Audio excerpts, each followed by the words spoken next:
All right, people, today's title is Current World Events You Can't Ignore.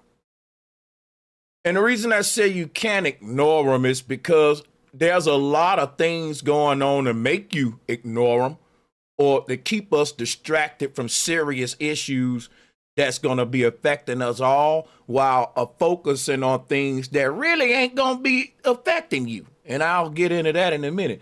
Let me give a shout out first to Goals to Gold. I like that name. Thank you.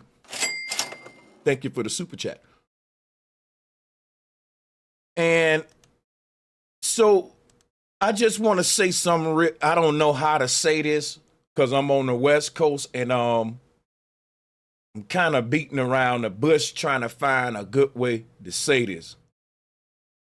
But I'm not going to be able to do that. So let me just say it how I feel it. Kendrick Lamar is a distraction, even though we love him to death, fam. There you go. I said it, okay?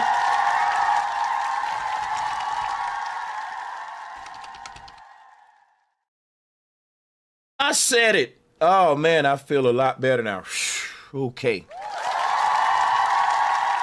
Enough of applause, enough of applause, enough of applause already. Now, I'm so happy to see the fall of Drake. And I'm so happy to see Kendrick Lamar grab all of those Grammys with that Canadian tuxedo on. But I will be honest, Kendrick Lamar is becoming a religion. He's his own little Trump now. It ain't like we left from Drake to going back to like the essence of hip hop and stuff, which we did. But on top of, we left one idol to another, man. Kendrick Lamar deserved to be that guy right now. But at the end of the day, I wish we would even stop letting the Grammys validate us, right? Drop a bomb for me, baby. That's right! Somebody got to tell the truth. Think about this. You mean to tell me black people don't have our own award show to where we have our own judges and different OGs judging it, in the game? You got people that don't even really know about rap like that. They did a good job. They know that to just follow what the streets say, and there you go, right? Cool. The Grammys is overrated to me because they started off doing like rock and roll and other genres. Hip hop came into the Grammys very late. Shout out to Marlon Welles for becoming a channel member.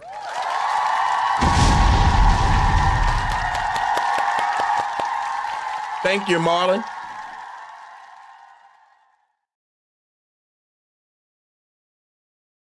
The Grammys,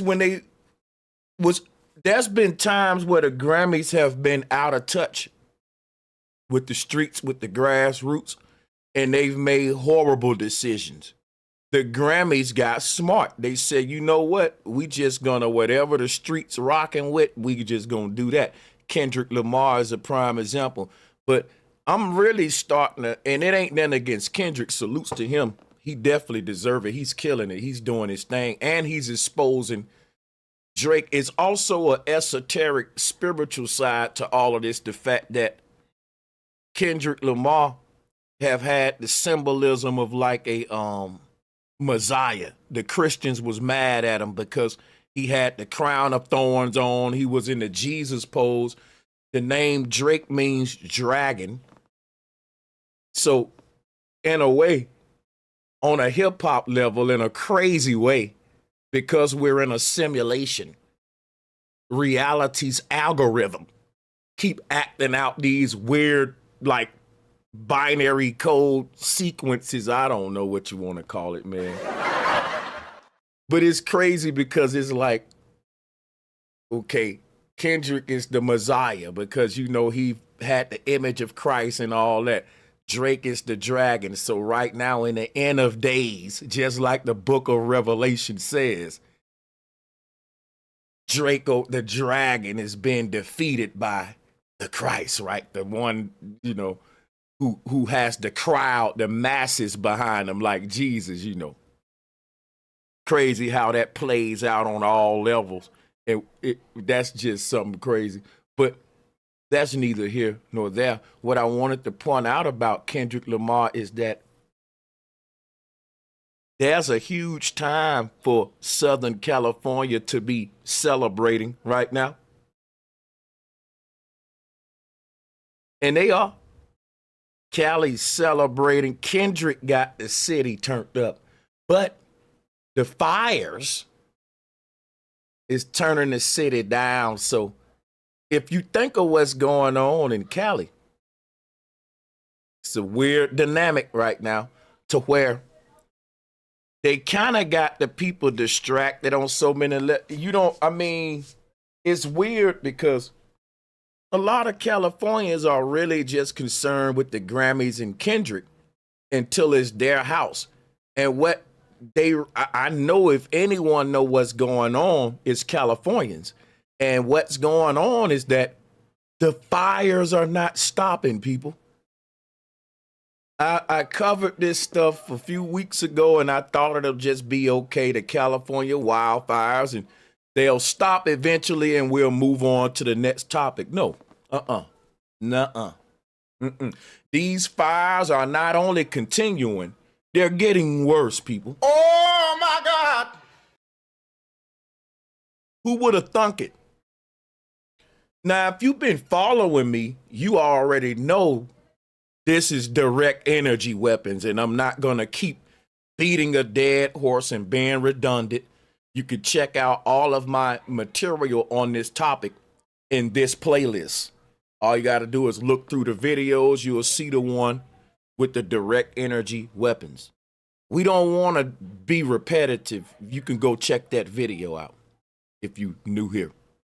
We can prove that this is not natural wildfires. I got so much that's going to blow you guys away today concerning these wildfires, being the fact that nothing's really been done about it. Now, let me update you guys on something else too about Donald Trump when it comes to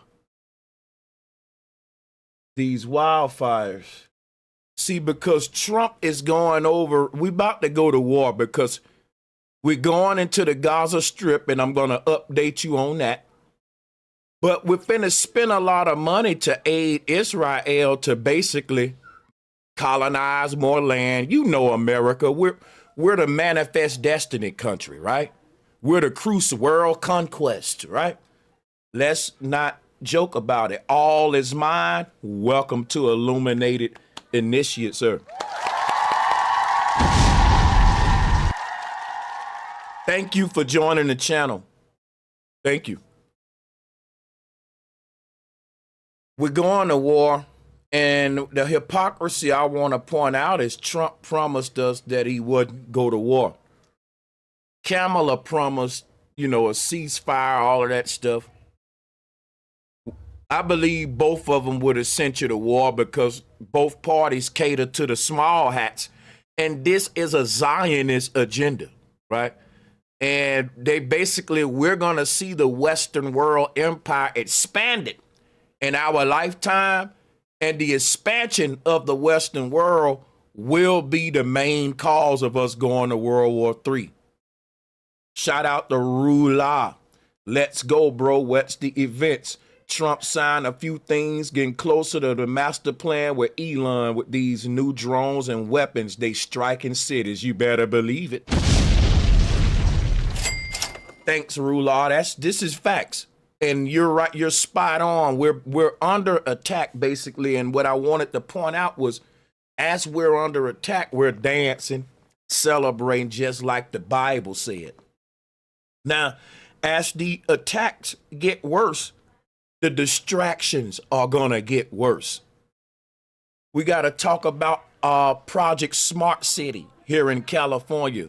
We covered Project 2025, but you got all of these little mini projects that's going to be implemented on local levels that's umbrellaed under this big Project 2025. So one thing I'm just giving y'all an overlay of everything we're going to talk about today, and we're going to be tying all of these world events together. So thousands of people are evacuating California. We're talking American residents. At the same time, Trump is deporting immigrants out of America. And at the same time, Trump is going over to the Gaza Strip to displace millions of Palestinians. And if you don't think this many millions of people suddenly being moved around ain't gonna spark some sort of world unrest, then you're crazy. Stupid. You don't understand domino effects and how cause and effect and how all things are connected. Shine the God said, can I schedule a one-on-one video call? Email talk to bro Sanchez at gmail.com. And put in the topic or the subject of the email that you want to do a collaboration, and I'll respond and we can set it up or whatever. Shout out to Shine to God. Thank you.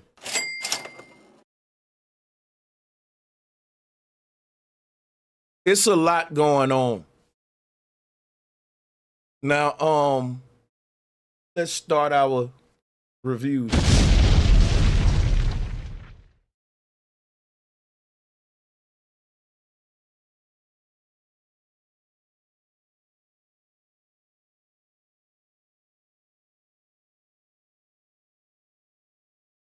Oh, let me make sure I got the right video queued up.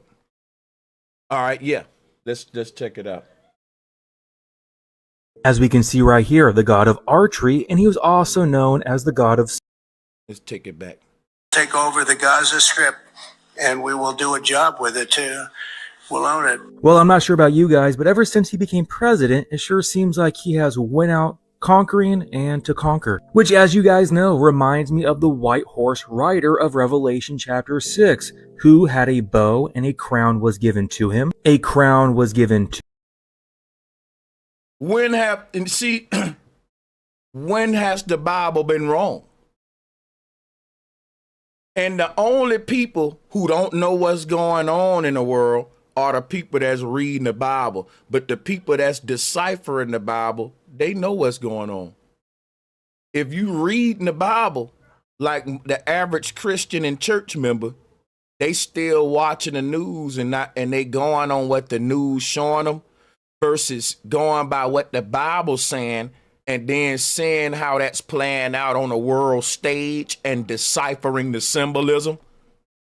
That's called Gnosticism, syncretism. This is what you do if you want to see beyond the veil. So we see they've given Trump a menorah, which is the 7 candlesticks that's in the book of Revelation. Y'all think that the Bible is prophecy. But what you don't realize is that, listen, let me explain something to you.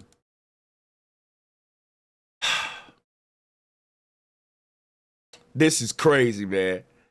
Because y'all think the Bible is prophecy, right?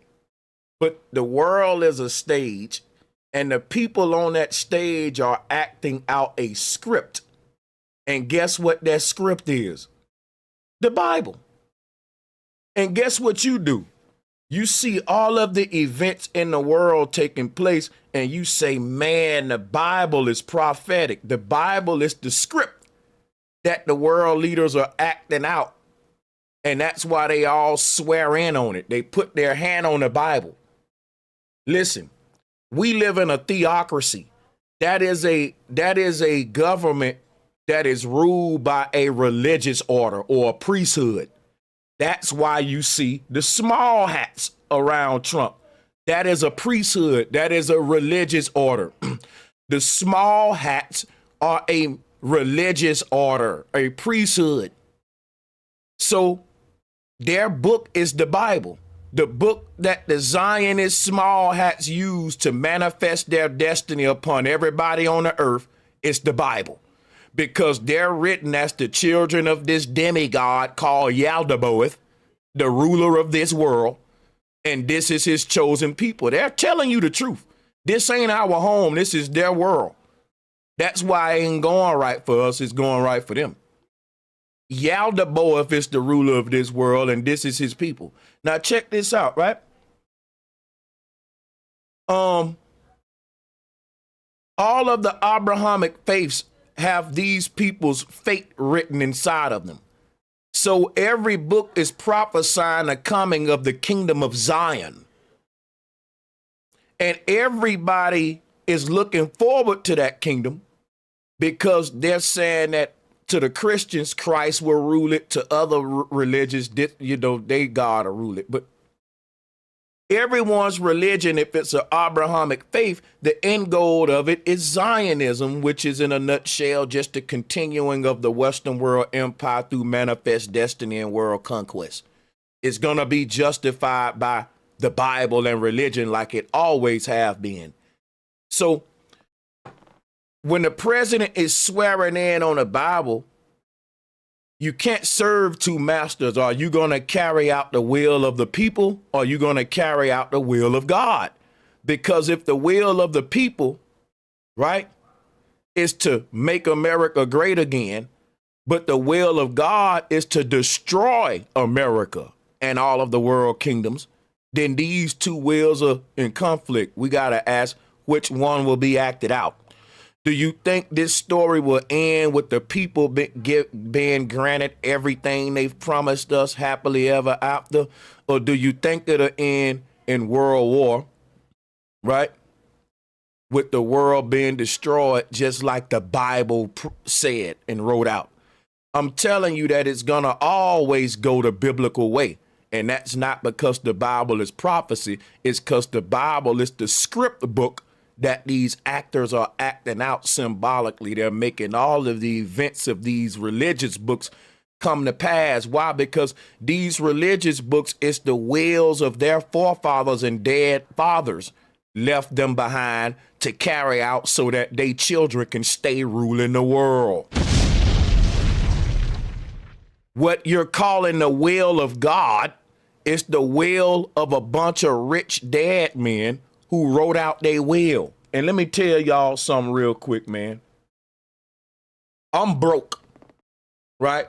If you broke like me, your will is gonna be very short, okay?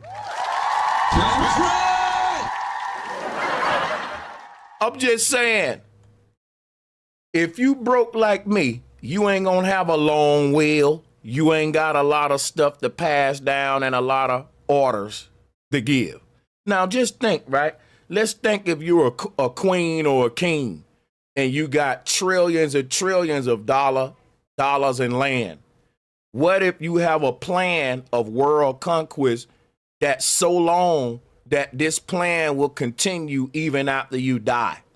So as a king or a queen or father of a rich family, my will is going to be the size of a Bible. My will go into the future hundreds of years because my power is so big. So I will be writing in my will what I want my family to do generations after I'm gone, because my money's so long, my empire's so long that I need to write my will hundreds of years into generations of my family. Just think about it. If I had trillions of dollars right now, I would have to think about every day what the next generation of my family, I'm one man in a point in time that have made enough money that's gonna be passed down for many generations in my family, and I want to be able to tell them what to do that far into the future. I don't want it to be on autopilot when I die. I want to trace my money all the way to the future generation, telling them what they need to do with it in order for this family to stay on top.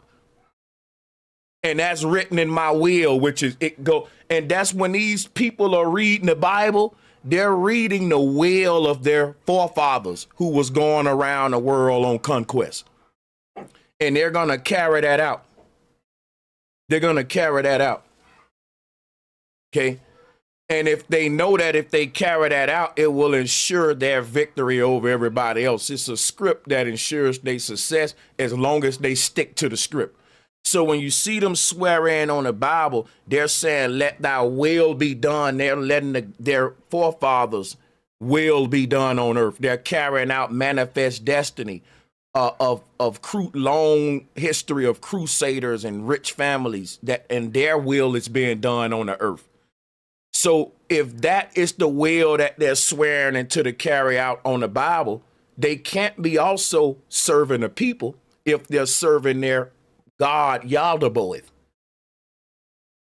And that's why no matter who we put in office, no matter if it's a Democrat or Republican, nothing gonna happen for the people, because everything they doing is following the script. When they put their hand on that Bible and they put that yarmulke on and they go kiss that Welling wall, they automatically telling you, hey, I got to carry out the script. I got to carry out the script. This seat is just a puppet seat. So every puppet will put the puppet costume on. That's called a president suit. The yarmulke, all that. It's like a play. It's your turn to act as Barney. It's your turn to be Barney today. And you got to put the dinosaur outfit on for the children to believe in. But, the thing is, that's what the president position is. It's just a puppet costume. See, he ain't got no power. The people behind him got it. And so you can't be mad at Trump. You can't be mad at Obama. There are a group of private royal families ruling the world. They've been ruling it for tens of thousands of years. Their bloodline will be ruling it far on into the future. This will be a robotic AI cyborg planet, because these royal families in power that's been ruling the world for so long, they're not humans. They're humanoids. And the will of their God is to chip everybody up and bring in the technocratic utopia. Let's get back to the screen shares so we can tie in some revelations and some symbols with your boy Trump here. And then we're going to go even deeper. To him, and he went out conquering and to conquer. Now, something else interesting here is how this writer also had a bow, which I find coincidental that Apollo, the god that Trump has a mural painted of above his head over here, is also known as the god of archery. As we can see right here, the god of archery, and he was also known as the god of sun and light, which Trump loves to talk about how there is a new bright light over the USA and indeed the entire world. He is not talking about the bright light of Jesus Christ. He's referring to the false light of Apollo. And as we know, Satan himself transforms himself into an angel of light. I also may be looking too far into this, but I also find it interesting that the word here in the Greek for bow is pronounced toxin. And what does Trump love to call himself? Oh yeah, the father of the you-know-what. And I guess it's just a coincidence that Apollo is also known as the god of medicine. As we can see right here how medicine and healing are also associated with Apollo. And guess what? Apollo delivered people from epidemics, yet he's also a god who could bring ill health and deadly plague with his arrows. And does anybody else find it interesting how some doctors take the Hippocratic Oath, which starts with, I swear by Apollo? For those who do not know, the Hippocratic Oath is a traditional medical oath that has been recited by physicians for centuries. And as you can see right here, it begins with, I swear by Apollo. Now, if that was not enough, we also had this coming out the other day, how Trump created this entire sovereign wealth fund, where we see this idea that if we sell 2 billion you-know-what, that we should have equity warrants in those companies. But what a coincidence, we can see down here how the asset management firm named Apollo Global Management is the firm that is involved with this entire situation. There's clearly an obsession with Apollo. And of course, we cannot forget about Trump's obsession with the Golden Age, which of course, the term Golden Age comes from Greek mythology. Go figure. Now let me clarify something here. I personally believe that Trump is a typology or a shadow of the one to come, with how Bible prophecy unfolds. It unfolds with patterns.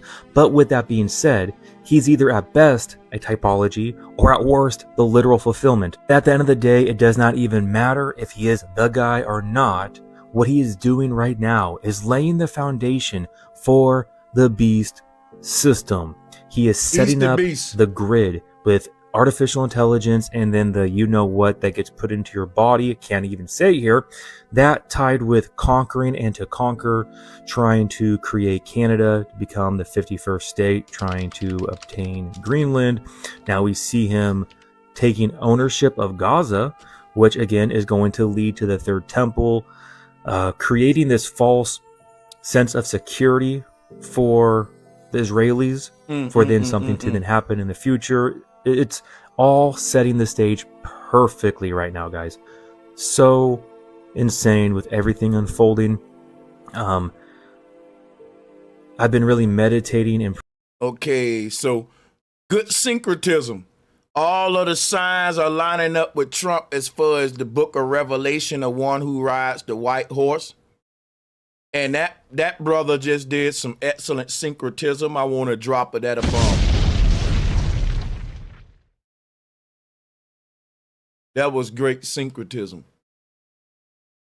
Now let's read some stuff to y'all about these California wildfires.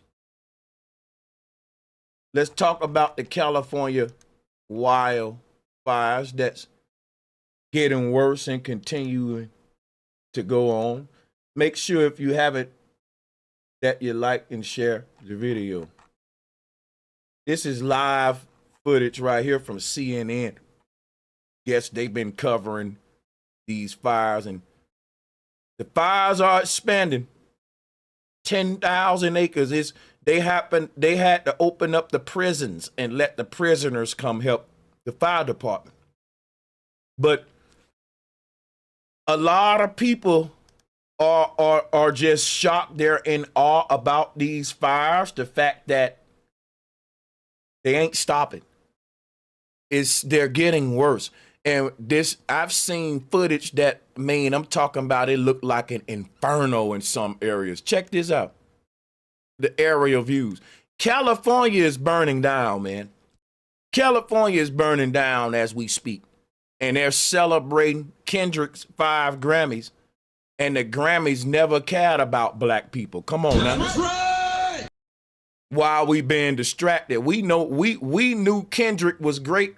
So what I'm saying is, with this Grammys thing, why do we need validation from them all the time? And clap it up for Kendrick. I'm glad, okay? But I'm just saying. Now, check this out, though. Cali's burning down, and I want to talk about direct energy weapons because here's my prophecy. All of your West Coast artists and athletes, they're going to be coming out doing a lot of campaigns and propaganda for global warming and climate change. The powers that be are trying to kill a lot of birds with one stone. They want to bring in the digital tracking system with Elon. Drop a one if you know about the digital tracking system. The excuse to bring that in to track everything and everybody, which is part of the Internet of Things, is global warming. Carbon emissions.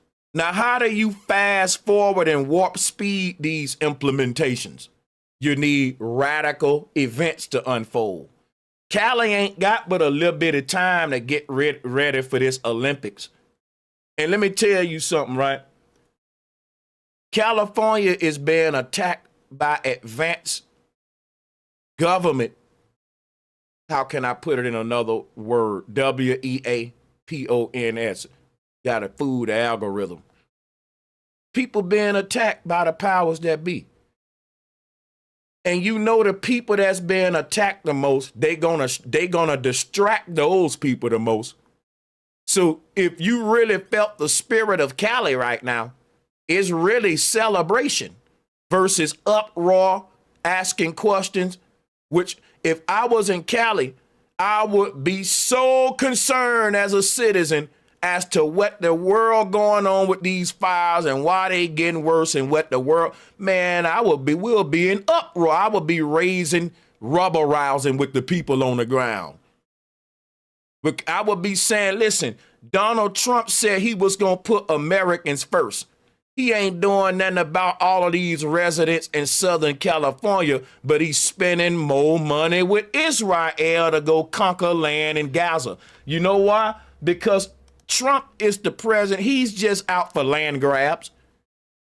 Him and his buddies, just like they going over there to get the people land from the Gaza Strip, they getting the people land over here in Cali too. Is all part of their agenda. They're going to span their whole power infrastructure. And as they attack the people to expand it, they will use that to implement a lot of more government policies against the people that's the rest of the people that's citizens. Like I'm telling you, these wildfires is an attack. And while these people are attacking you, they're going to tell you the reason why it's happening. Oh, my God. Tell me that ain't evil, man. That's evil right there, bro. That is evil. That's evil. Like, I'm attacking these people. And when they asking me why it's happening, I'm telling them it's because y'all breathing too much. You're putting too much trash on the ground. You're driving too much. Why? Because they want this new transport system I keep telling y'all about. Don't you know in Southern California, they've been trying to implement ways to keep cars off of the road? That's why Southern California is one of those places in the U.S. that's pushing for climate change more than anybody else. They're using Southern California as the scapegoat to implement climate change policies across the U.S. And if I'm right, these fires ain't going to stop. It's going to get worse. And they killing so many birds with one stone, yo, because they want all that property for the Olympics and for the smart city joint. Let me read some of y'all. You know, AI is our slave now, so it does what I tell it to do, okay? And that is going to do what I tell it to do. AI is my slave. I'm not its slave. It does what I tell it to do. Now, I told it, I said, now go on to, and I talk to it that way. I say, don't you talk back either. Now do it and don't give me no excuses. Don't trip. Y'all know y'all talk to Chat GPT like that. Shut up and just give it. Cause it'll give you excuses sometime. I have to tell, hey, do it again and this time try hard. See, I might be falling for the psyop, man. Check this out, though. While we still control AI and it don't quite control us yet, let me give you a little Chat GPT information that's going to blow you away. People think it's a game. Now, all you got, matter of fact, while I read this Chat GPT to y'all, I'm going to let y'all check out this footage from LA because this is live from CNN. Y'all can look at this and I'll read this to you. Pay attention. Are there any patents that exist for technology that can strike from the upper atmosphere to the ground using electromagnetism or some sort of methodology other than the traditional projectile technology? Something like laser or frequency weapons. Why is Sanchez pointing that out? Let's take a look at this video clip right here. Somebody said, pay close attention to the way it curves rapidly at the last second. Check this here out. You don't think we under attack while they got the whole world partying and celebrating? Man, the government, while Trump is in office, you don't realize that we're under attack and it's raining fire from the heavens right now, like the Bible said. And people say, well, that's God doing it. Yeah, the God of this world. The demigod, the demiurge, Yaldabaoth. That's the AI. That's the ancient transhumans that's been here. Check it out, right?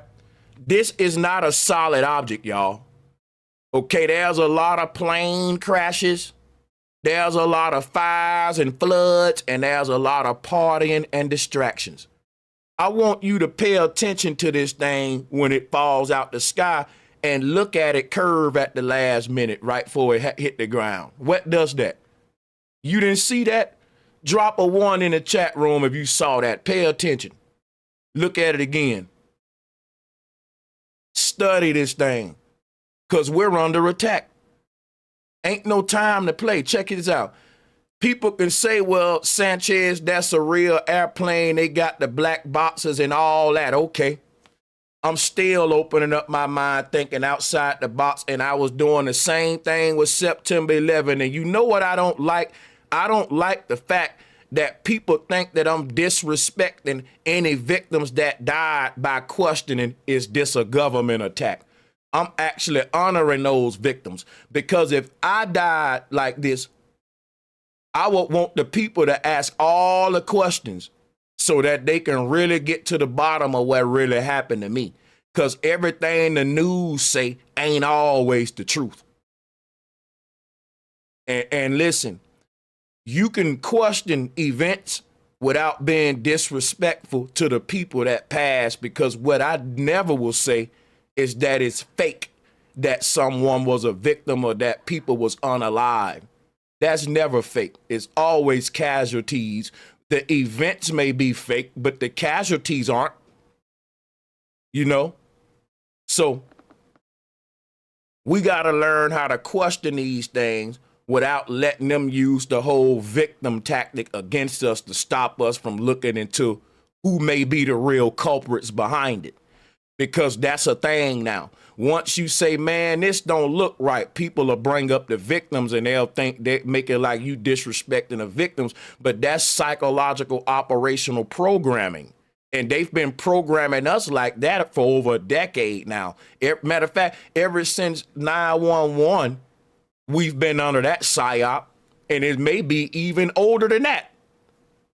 That's an old psyop, and they're still running that one out. And you can see it every time you question this stuff, that people will say, hey, man, that's messed up, man. People did die. And I'm like, yeah, I know they died. I never say that nobody was not unalived, and rest in peace to the victims.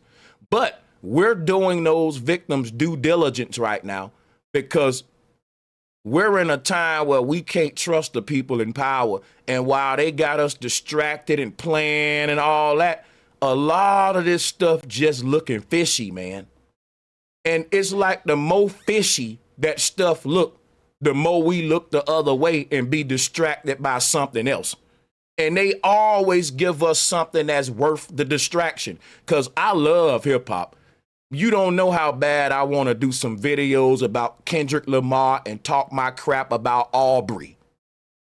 But with so much, I have to say, okay, priority, because I don't have a lot of time in life and in a day.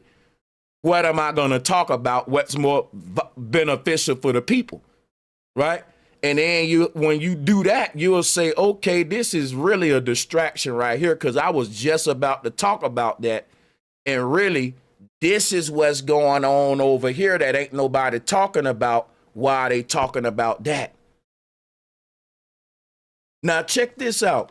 If you look at this thing landing, this thing curves at the last minute, people. And we know, right? Our eyes ain't tripping.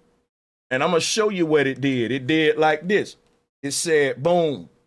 And then just dropped down like that, man. Y'all check the video out, see? Let those who got eyes see, and the people with ears hear in the world in these spiritual times right now, because ain't nobody else paying attention. Look at what it does at the last minute. It curves down.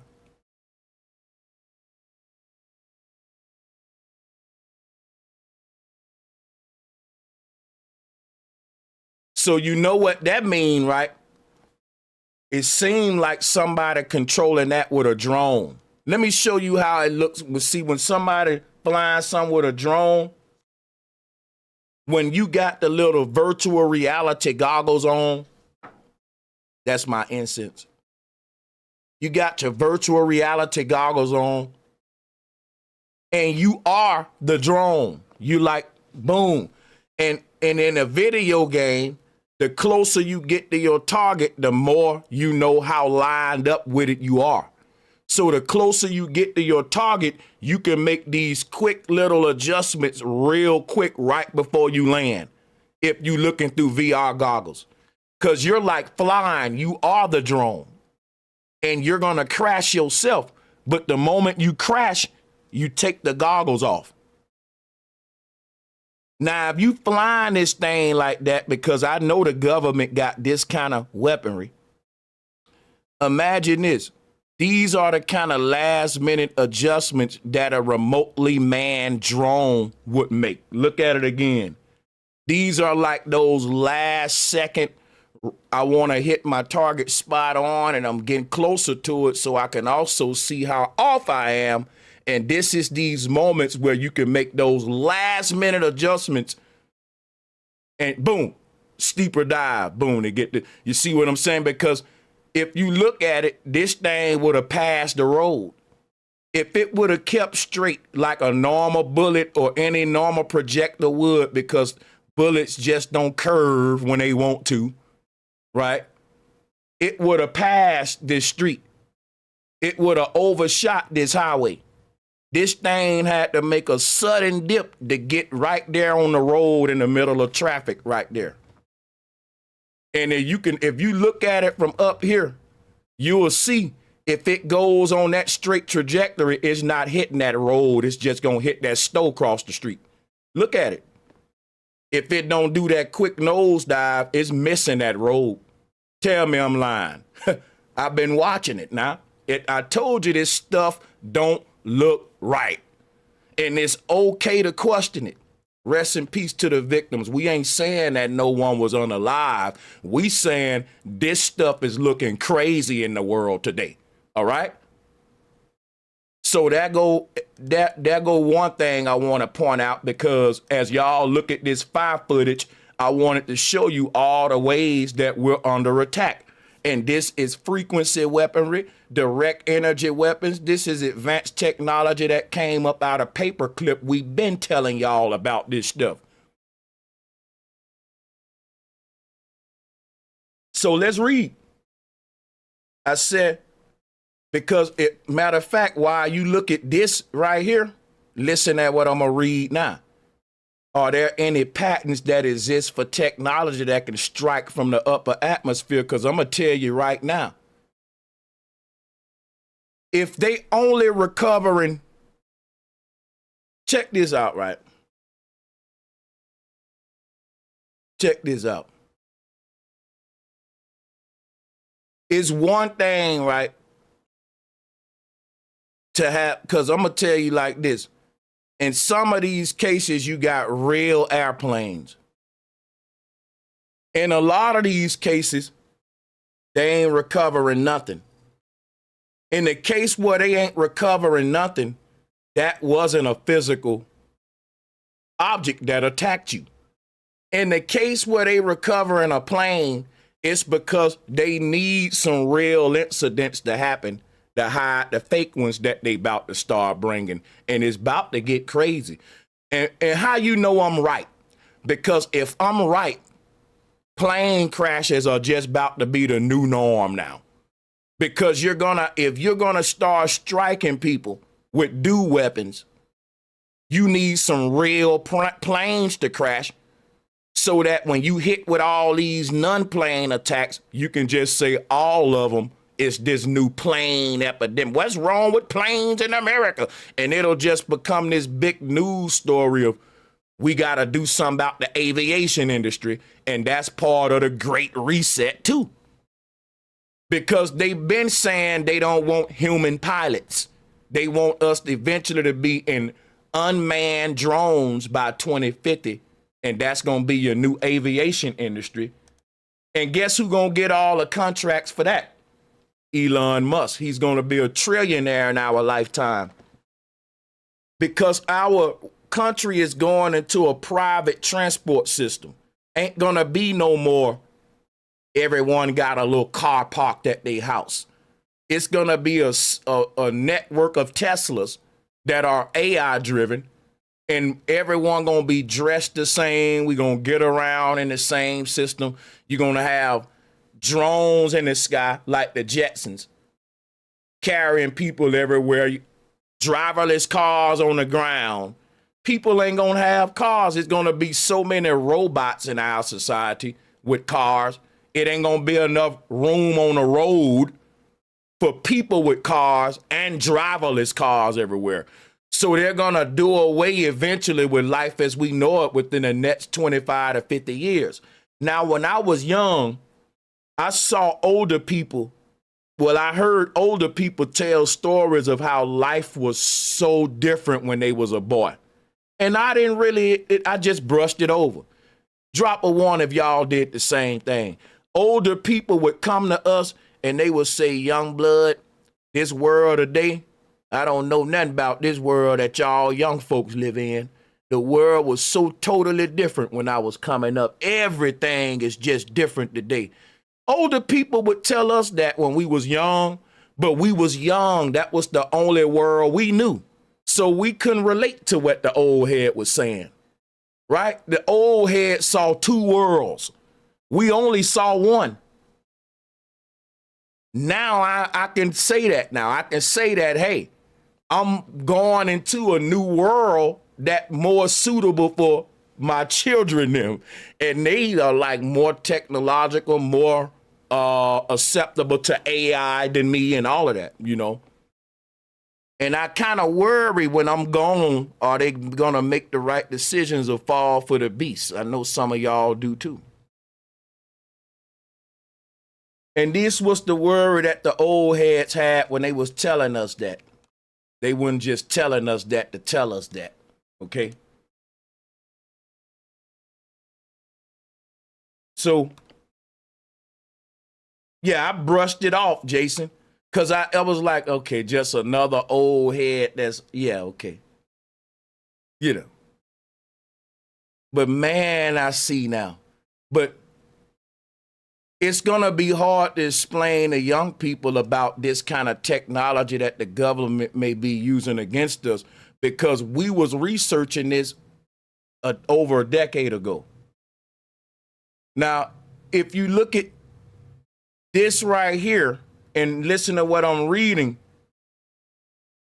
and think about these fires and these direct energy weapons and all that. Look, there are several patents for technologies that deliver energy from the atmosphere to the ground using electromagnetic methods such as lasers or other directed energy systems.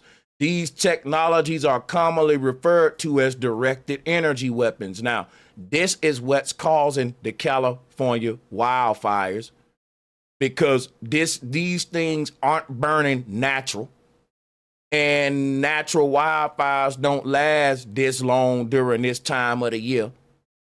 And the only excuse that they're giving us is global warming, climate change. So who you gonna go with, Sanchez or that? Right, so let me give you some more knowledge and y'all hit the like and share button. Sánchez cocinando. Let's unpack it. And it's crazy, man. You got all of these Trump supporters that are now backing out. They regret and voted for him. And Trump don't even care. He's like, I'm in office now. And I'm going to do the opposite of what I said I'm going to do because I know I got such a diehard following. They going to be behind me anyway. Now, look, one example of these DO weapons is the patent that I'm about to pull up now.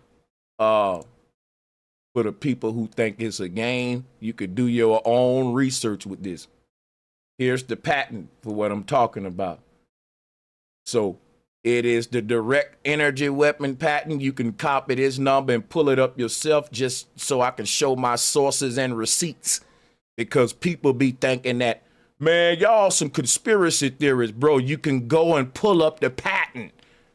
You can't keep calling stuff a conspiracy when people bring their receipts and sources.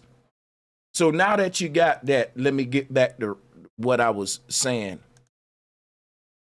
So that they got the sources to do their research if they think I'm lying.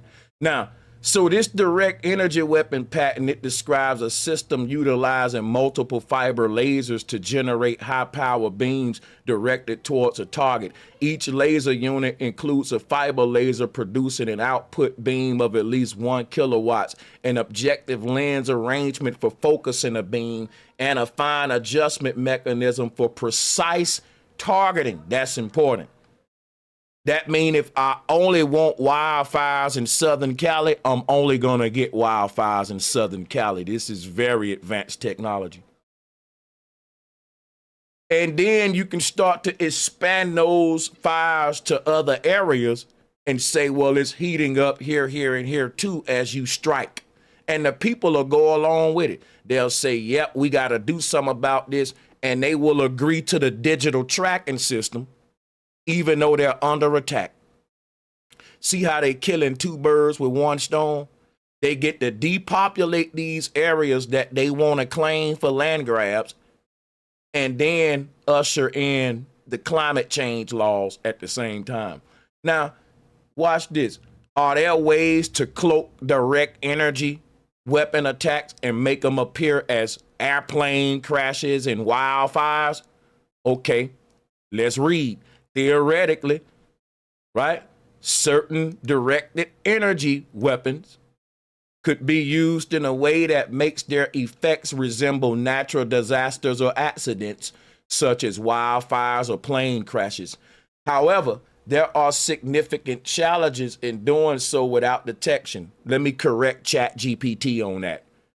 ChatGPT think it's significant challenges to do that without detection. I disagree with ChatGPT because what ChatGPT ain't factoring in is that we live in a world full of dumbasses.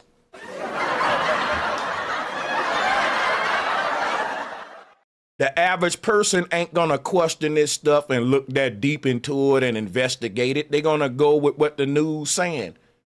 So here are some potential ways that these events could be masked. Like, I'm asking ChatGPT, if you wanted to use this patent that you just showed me, ChatGPT, against the people, how would you do it and cloak it with natural disasters? And guess what ChatGPT told me? Oh my God!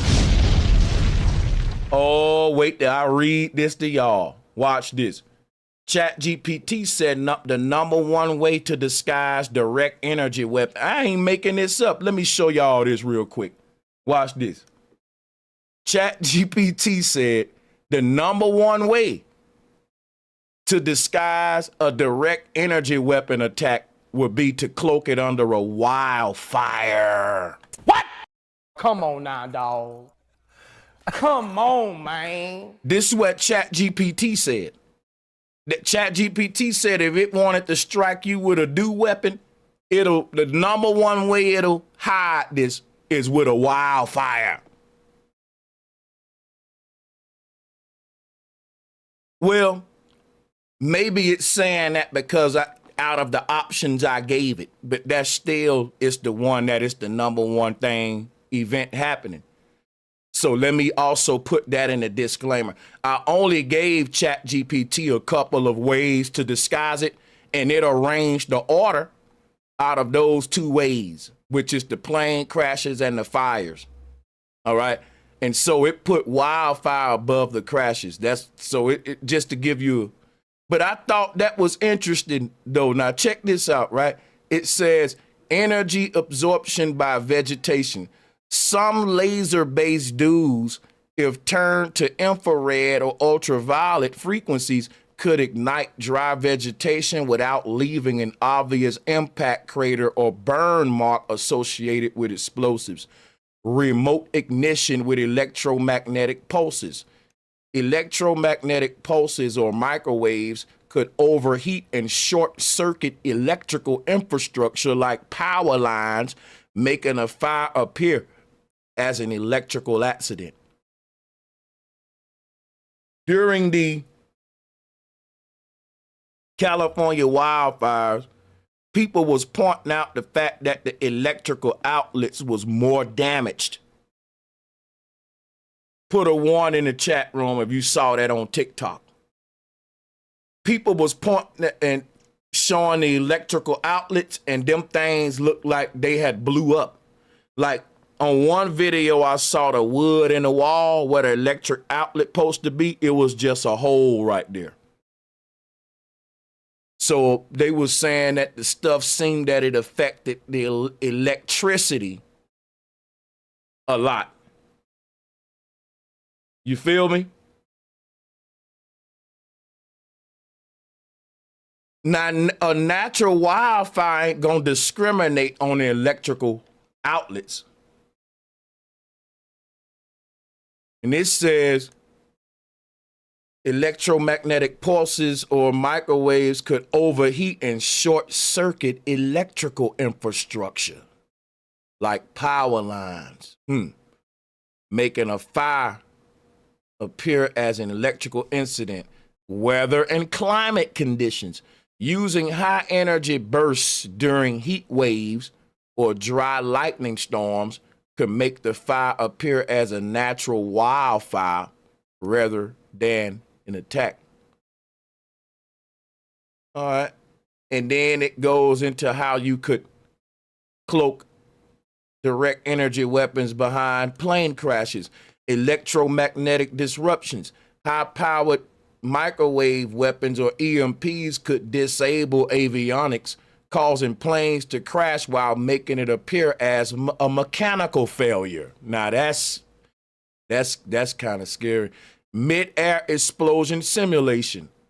High energy lasers could superheat fuel tanks or other components, leading to catastrophic failures that resemble an onboard explosion due to engine failure or a fuel leak. GPS communication jamming, spoofing GPS signals or disrupting onboard communications could cause pilots to become disoriented, potentially leading to crashes that look accidental. I just thought that would be interested to share with y'all.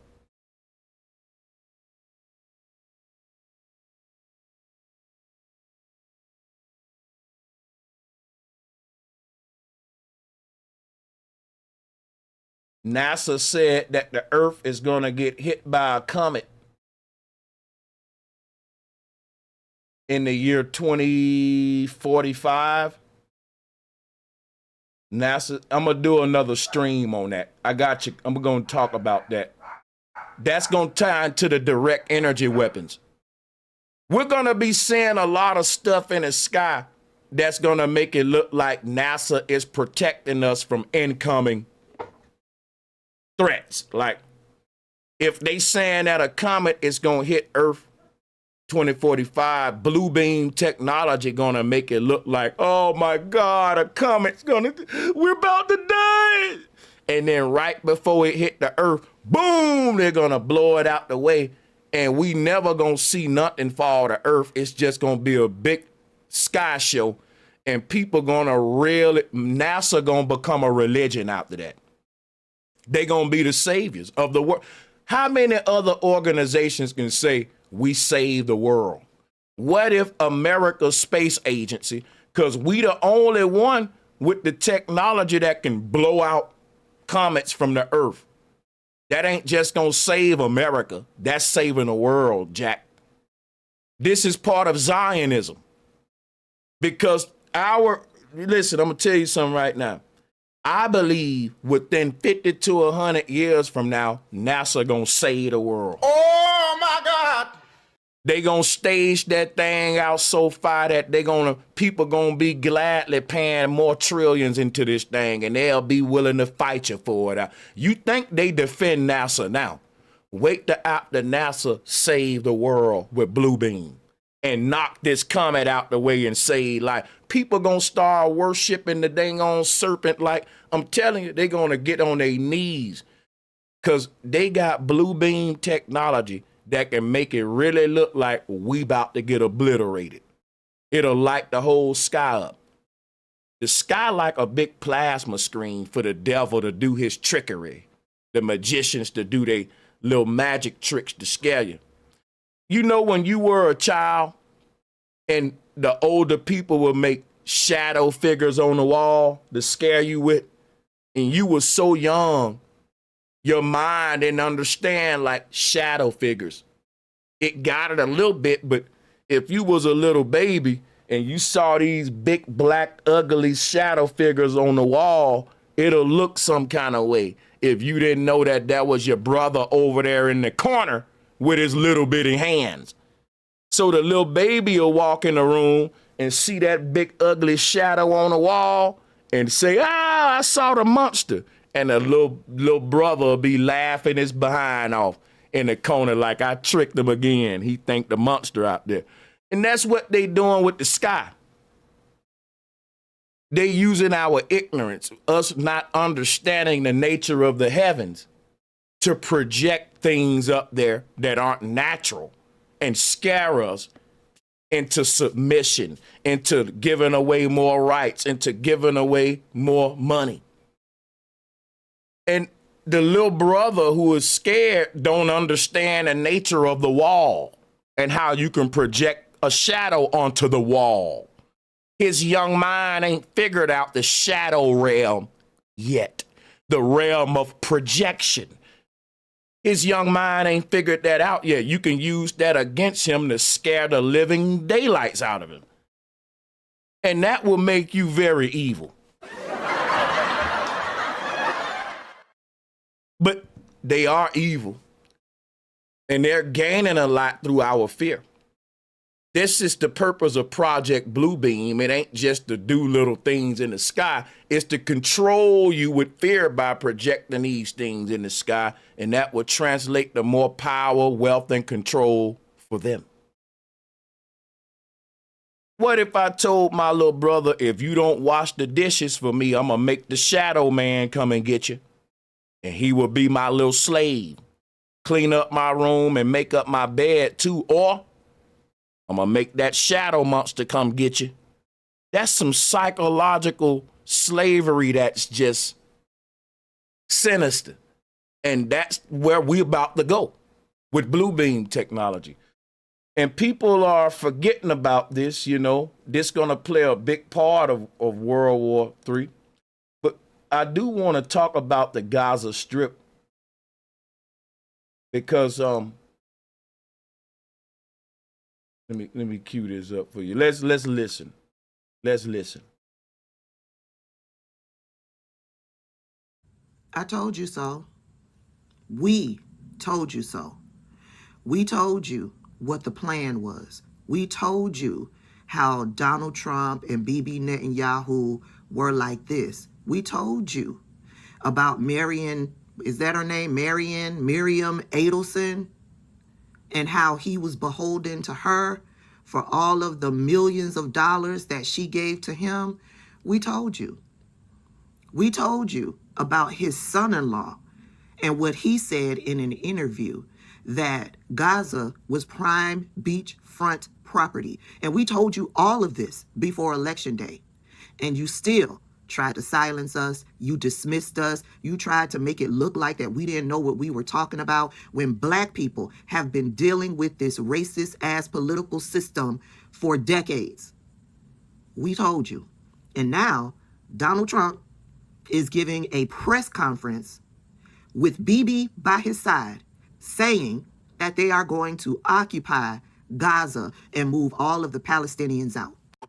The Palestinians want to go back to Gaza is they have no alternative. No alternative. It's right now a demolition site. This is just a demolition site.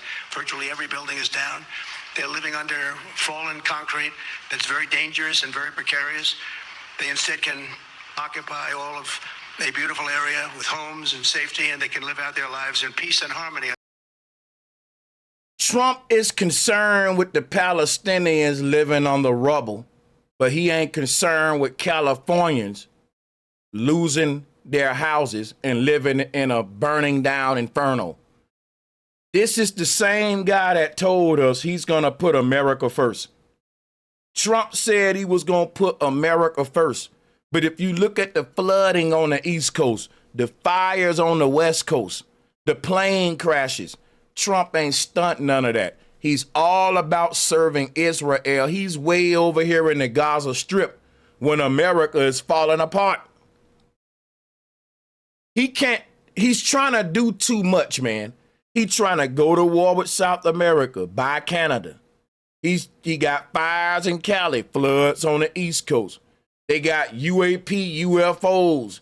They got plane crashes into each other. We got war over here with the Gaza Strip. We got the bricks going again. It's so much. Instead of having to go back and do it again, the U.S. will take over the Gaza Strip, and we will do a job with it, too.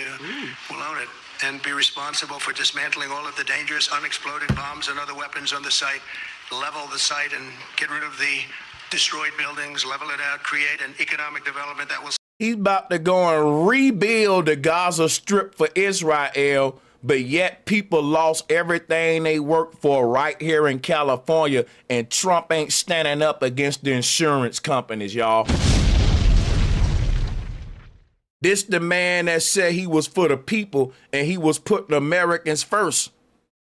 You about to go and rebuild the Gaza Strip for Israel, but you ain't finna rebuild Cali. Guess what they doing for the California residents? They're trying to get them into the voluntary buyout program. Oh my God. Imagine living in a $3 million house and the government come offer you $15,000 after the fact. But you ain't got nothing. You just lost everything. You getting clothes donated. You eating food at shelters. That $15,000 gonna seem good. It was a land grab. It was a land grab. You're rebuilding the Gaza Strip, right?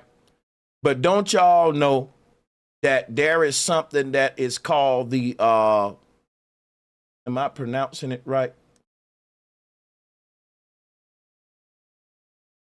The voluntary buyout program, right?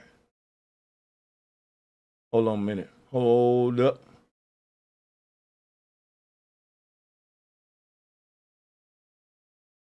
Hold on a second. Yeah, I got it right here. I got it right here.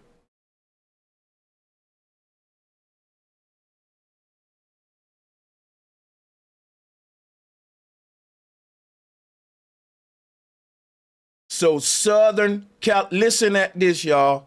While we keep in mind, we going to rebuild the Gaza Strip. I'm gonna show you some hypocrisy. We're going to rebuild the Gaza Strip. Meanwhile, Cali is on fire. Now listen, I'm about to hit you something that's about to hit home. How will the smart city plan affect Southern California's residents? Southern California's smart city initiatives aim to leverage technology and data to enhance urban living, focusing on sustainability, mobility, and public engagement. These plans are poised to impact residents in several key areas.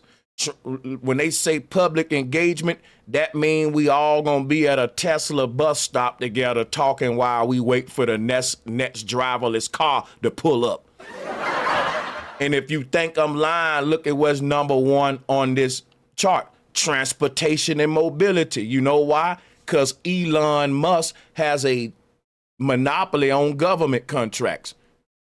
One man is going to be responsible for providing the transportation and mobility of entire nations. That ain't never happened before. In each of these cities, you got their own little bus systems and transport and mobility systems. Each city responsible for their own. Now imagine every city and county in the world just letting Elon handle one big network that connect everybody with a system of driverless cars and driverless drones. That's what they want. So efforts are underway to reduce car dependency by expanding public transit and promoting alternative. For people that don't know, let me just stop a minute and tell you something. If you look at where the Olympics is going to be in California, if you look at where all of the tourists are going to have to commute to get back and forth to the games, guess what?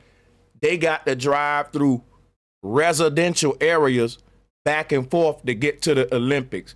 Don't you know how ghetto that is? Oh my God. Don't you know how ghetto that is, right?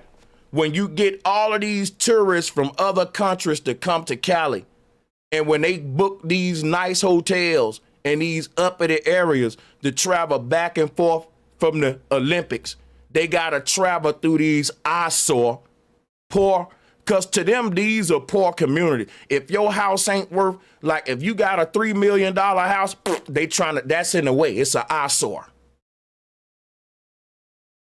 You got these rich people and they saying, listen, we need people to be able to get from the tourists and commuters to be able to get from their rooms to the Olympic Games without any traffic obstructions. So imagine if I got all of these limos and high-end traffic rolling through residential areas. These people in the residential areas are creating their own traffic within that community. They're backing out of their garages. They going to, it's residential area. And for you to have your Olympic tourism traffic navigate through residential areas back and forth from these games is very much so, it'll hurt my heart. If I was one of these rich people, I would look at all of these residential areas in Southern California and I would just want these people to go away. Oh my God. If you know what I mean. And I would want them to go away fast because we don't have a lot of time for the Olympics. And yes, we've agreed we don't want commuters going through these eyesore areas. It's so bad for the Olympics. And this is the only way to make it happen quick. Hey, just burn them out before it happened. I guarantee you before this Olympics happen, everybody be smoked out. They gonna come give them a little $10,000 check. That's called a voluntary buyout program. That's what Trump is doing for the residents in California, while the MAGA people is worshiping him like he doing something. That's a land grab. Because the government know they ain't gonna have enough time to clear this area out before the Olympics happen, because too many people they're gonna be what? Not in my backyard. What they call it? NIMBY. Not in my backyard. NIMBY. That's what it's called. Look it up. NIMBY. Homeowners ain't gonna give up their property willingly for the government. So what they do, the government will flood areas. They will burn up areas. And just like with Hurricane Katrina, the voluntary property buyout was basically the FEMA check. The government get everybody a little bitty check, but the land you lost was worth millions, if not billions, when you think about your future generations getting that land. Your people are displaced now. This land becomes public property. Guess what the city of Southern California said? They said they hoping to buy out all of these affected areas and turn it into buffer areas, because these are very flammable areas and we really shouldn't be building there. Now think about it. People been living in Southern California for years and they never had these problems. And now the city is telling these people, these are no longer going to be residential areas. They're going to be big buffer areas. And guess what that benefit? Olympic traffic. Oh, my God. Because everybody know, if you talking about where all of your tourists is going to have their rooms on the beachfront right there, and they going to be commuting back and forth into the city, to the games, to the Olympic Games. You need all of those residential areas to just not exist. You don't need all of that traffic to have a reason to stop. You don't want a bunch of stop signs and traffic lights in between Olympic tourism traffic and the Olympic Games, and that's what Cali got. If they want to combat this problem, guess what? They doing the best. I hate to say this and make me sound like I agree with it. I don't. I'm saying if I was a rich, evil man, unfortunately, this would be the best thing, the only option we got to clear these people out in a little amount of time and turn these into buffer zones for the Olympics. And if you look at any big area like the Georgia Dome or like any big Olympic arena, surrounding those areas are just empty land, maybe parks, but nothing big, because whenever you have a big tourism area, let's say like the Eiffel Tower, you don't want a bunch of projects and stores and Walmarts surrounding the Eiffel Tower, because there's so many tourists coming in and out of Paris to visit the Eiffel Tower. You want to just have some blank space around it to keep the traffic moving in and out of that area. So, because it's such heavily tourism area, it'll make the city more money to just leave it as a buffer zone than if they try to build there, it'll slow all that tourism traffic down. So I put a lot of thought into this smart city plan, what Southern California got, and I tried to say, maybe we overthinking it, even though I know we not. I like to be thorough, and I actually found more receipts to say, yep, these people under attack. And that's what I'm giving with you today. So don't you know it's a smack in the face to all of these California residents that the United States government is only going to come up in there and offer them a voluntary buyout program? Oh my God. They're not going to hold these insurance companies accountable because they in bed with them. But yet you want to go hold the South African government accountable because they mistreating their people. Y'all some hypocrites. And you don't realize Trump want to go hold the South African government. He waging war with South Africa too. And you know that's Elon's beef. We ain't got no beef with South Africa, man. This man using our resources for Elon. Guess why Elon mad? Because South Africa got an electric car that's better than the Tesla. Oh my God. Let's tell it the way it is, man. Listen, let me show y'all something.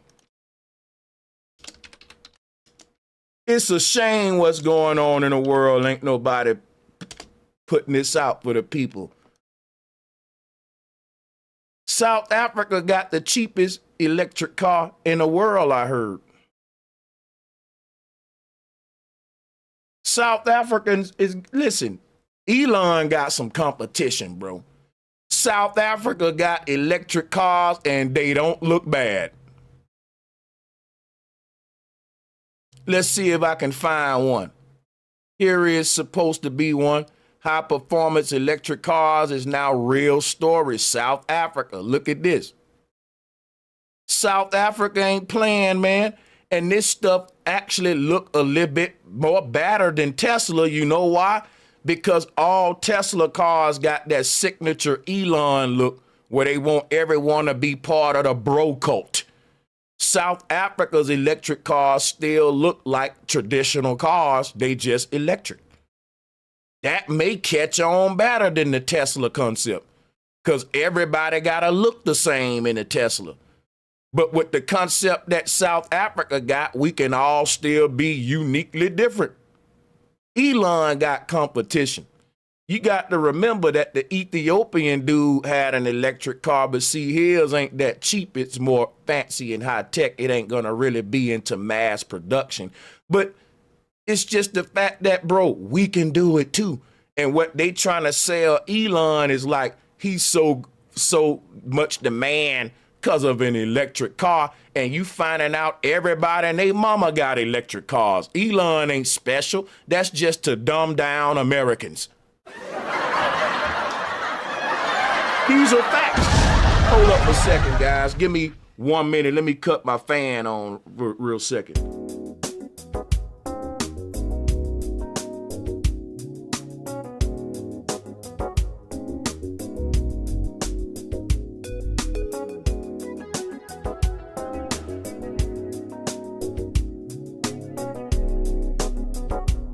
Y'all know I'm not lying, people. Come on. Y'all know I'm not lying now. Hey, how many dumbed down Americans you spoken to who are Elon Musk fans? They'll tell you something like, Elon Musk make electric cars back in the day. Like, Elon Musk got an electric car. And I had to tell these people we was making electric cars in the 1600s. Y'all, like, Elon literally got famous behind the concept of the Tesla, the electric car. And it's literally it was older than the T-Mobile. Excuse me, the Model T Ford. I said the T-Mobile. Nah, but listen, I swear, electric cars existed before gas cars. Electric cars existed before Henry Ford. You crank them up and go. They been got rid of that because they couldn't sell nobody fuel. You couldn't have all of these gas stations on every corner. And when you go and get gas, guess what? You're going to get something to drink, something to eat, a little honey bun. Nigga, you know what you're going to get, a little zebra cake.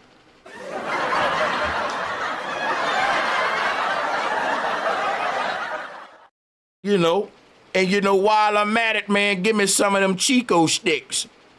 You know, and so every corner, I'm just saying, son, is all a big consumer world by design. They don't want that to be broken up by how it used to be.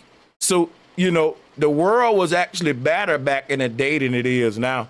But let me go ahead and I just had to rub that into Elon Musk fans. Like, you know, Elon Musk is the Drake of the tech field. Let's keep it real. Drop a 1 if you agree with that. What Drake is to hip hop, Elon Musk is to the tech bros. Like, he's literally the Drake of the tech bro world, the emotional. He's the Aubrey. You can't make this up. If you ever hear anybody else say that, you know I said it first. Sanchez. I said it first, and it's 100% facts. It's like if Drake was a tech guru, it'll be Elon Musk. Facts. It'll be Elon. Just, you got all of the backing of the machine. You spoil, stay in your feelings. Oh, man, it's just like, bro. Yeah. You don't agree with that, we know you're an Elon fan. Check this out, though. Check this out. We got more facts to drop on you.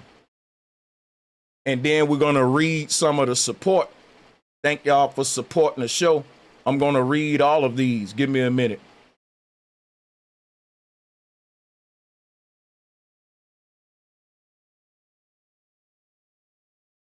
Hold up, man.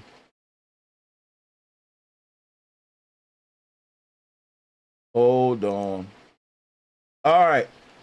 Voluntary property buyout programs in areas deemed particularly vulnerable to future disasters. Think about this, right? You can use direct energy weapons in all of the areas in the world where you want to reclaim that property. You can just send a microwave beam over there and smoke them people out. Hit them with the voluntary property buyout program when they ain't got nothing. And you can reclaim all of this property for pennies. And you don't think our government would do that? You crazy. Southern California is very important land because it's right there by the border of Mexico. It's what connects America to Mexico, Southern California. And Trump is very much invested in that border area. And all of a sudden, we start seeing fires under him.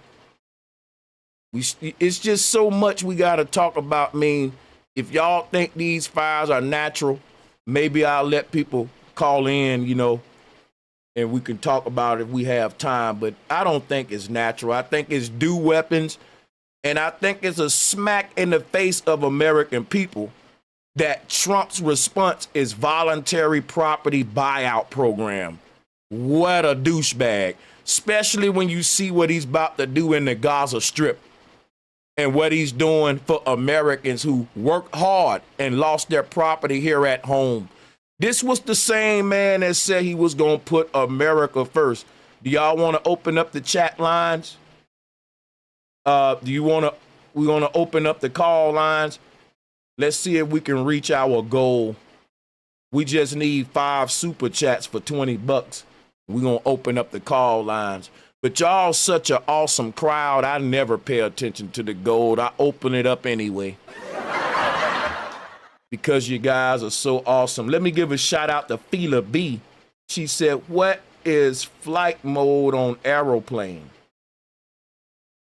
Flight mode on aeroplane? As far as I'm concerned, the plane is always on flight mode because the pilot never really steering that plane. But the flight mode would be similar to the same situation on a car. I think that's a throw off. But you know, I'm a tinfoil hatter. I can overthink stuff, I admit it. Peach Rose said, love you too, sister. Thank you. D-Dub said I was supposed to fly my son down for the summer. Be careful, my brother. Appreciate your love. A sower of seed said, everyone look up HR 238. AI will be the new doctor. I've been telling them that. The Stargate project is the foundation of that infrastructure, and it's going to open up the gateway for that, right? So that's big facts right there. Appreciate it, sower of seed. Shine to God. Can I schedule a one-on-one? Oh, yeah, I already told you what to do on that. So, yeah, thank y'all for all of the super chats. And, again, shout out to all of the new members and the old.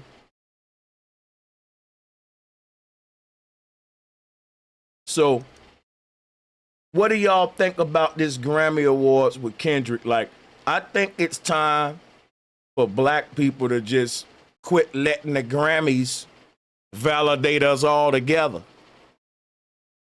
Because to me, these are the same people that, you know, I'm just saying, like, maybe I'm wrong on that, man. We'll open up the call lines later, but we'll let people address all of the topics on the table.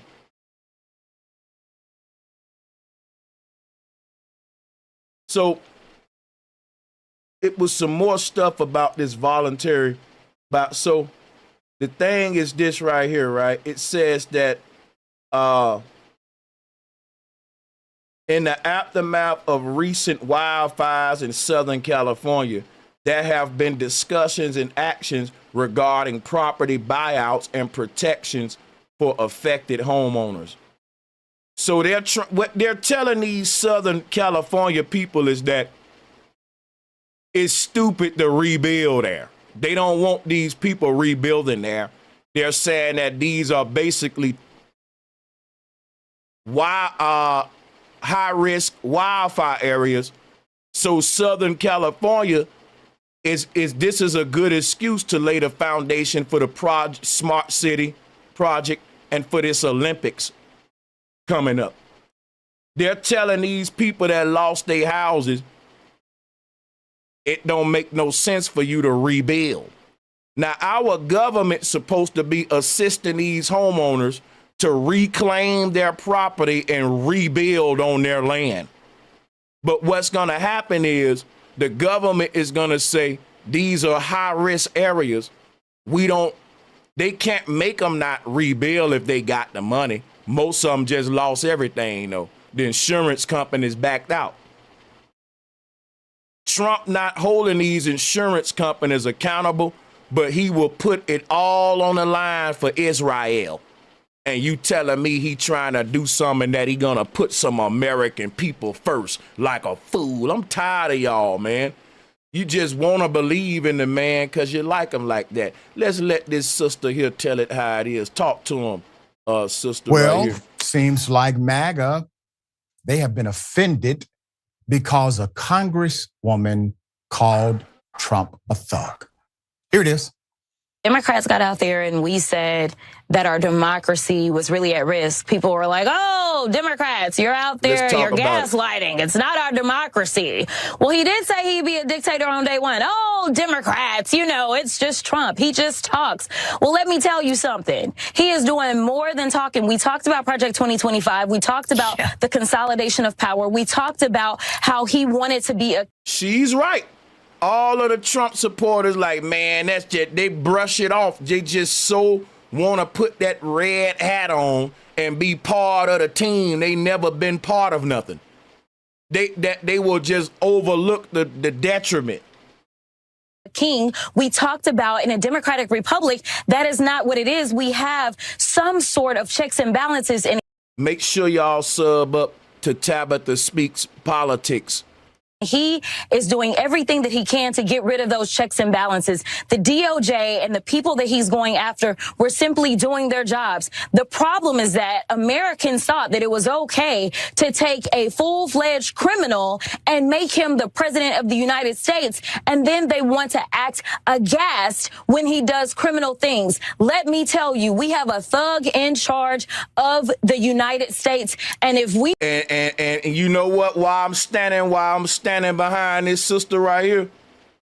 And guess what? Let me give a shout out to Running Is My Medicine. This is why we need to stand behind this sister, y'all. Trump is a tyrant. Trump get to call people. He calling the immigrants thugs and gangsters and all that when them just working people in front of the Home Depot and women and children. You can't make it up. All of them ain't gangsters and thugs. Trump called people names all the time. Now this sister saying you're a thug, and he is. If you think about it, the definition of a thug or a gangster or a dude that's ruling like on some mob boss stuff, and everything they hate about the black man, they love it about Trump. Tell me I'm wrong. If Obama was up in there doing what Trump doing, he would be facing all. You can't have no black man going up in there just completely rewriting the history of government like that, making noise like that. But when Trump do it, see Trump that nigga. Trump get it done, boy. Ooh, look at Trump. Look at Trump. Go, go, go, go, go. Go, go, go. You know what I'm saying? Shout out to Ironwork. He said, hey, family, good show, cuz. Keep that press for sure. Just saying. Thank y'all for the support. We don't wake up. We may not have a United States. MAGA is going crazy. Oh my goodness, clutch my pearls. Someone just called Trump a thug. Y'all feelings hurt much as Trump talked about people. That's why I say, yeah, man, people should be able to. The reason I said because Elon the same way. He said he bought Twitter for freedom of speech, but when you say something he don't agree with, he'll attack you. We got tyrants in power. And the one way you can see if you got a dictator and a tyrant in there, criticize them, and let's see, do I still got freedom of speech under Trump? I think you're a thug too, Trump. What you gonna do if all of us call you a thug? Silence us? Now, Trump has literally... So I ain't gonna play all this because I don't want to get struck, but I'm just playing a little bit of clips from around the internet to let y'all know, you know, where we at. I'm gonna finish this one though. Supply unlimited numbers of jobs and housing for the people of the area. Do a real job, do something different. And just in case you aren't clear, they're going to provide thousands of jobs for people in the area that is not you. You see, man, this is sad. So let me get this straight. Them California residents work they behinds off. They lit them $2-3 million houses that they burning up. But see, for people don't know, that still ain't at the highest of the high in Cali. You feel me? So if you live in a $2 million, $3 million house, you a rapper, somebody like The Game, maybe Tiger, Maybe you're a DJ or a actor who haven't had many hit roles like a Denzel, but you live in a $3 million house in Cali. That's not the uppities of rich, I'm just going to say. And that's why a lot of people keep saying, man, who cares? These are rich people houses burning down. You looking at how much a dollar is in your little post state versus how much a dollar is in Cali. Because you can live in a $2 million house in Cali and it may not even look all that. It's just that the property is high in Cali. So a $3 million house, y'all thinking like, no, in your state, like in Alabama, if you live in a $150,000 house, you live in a mansion. I ain't making this up. If you live in a 6-figure house in Bama, you're in a mansion. A 6-figure house in Cali, that's like the bare minimum. It's like pushing it to poverty. Yeah, that is not you. You see, the reason why BB is standing at his side is because this is a project that they're going to do together. This is a project that they're going to do together. This is a project that's going to benefit the United States and Israel. It will not benefit Palestinians or Muslims who lived over in Gaza. And this is what you voted for. Those of you who voted for Jill Stein, those of you that didn't vote, those of you who voted for Donald Trump, thinking that you were going to hurt Kamala Harris and by punishing her and making sure that she didn't get into the White House. Yeah. Everything that we said is coming to fruition, and you ignored us. And you know who you... And on top of it, you got a lot of Trump supporters saying that they regretted that they voted for him. One of the biggest MAGA channels, that man came out with a video a few days ago. It's viral. He said, I did not vote for Elon Musk. This dude is a big Trump supporter. And he made a video legitimately disappointed. And he was, you can see the regret in his face. I appreciate those kind of Trump supporters. The rest of them just hiding. They won't come out the closet because they know that this man, he ain't even trying to hide the fact that he's initiating Project 2025. And that is all about him and his little tech bros.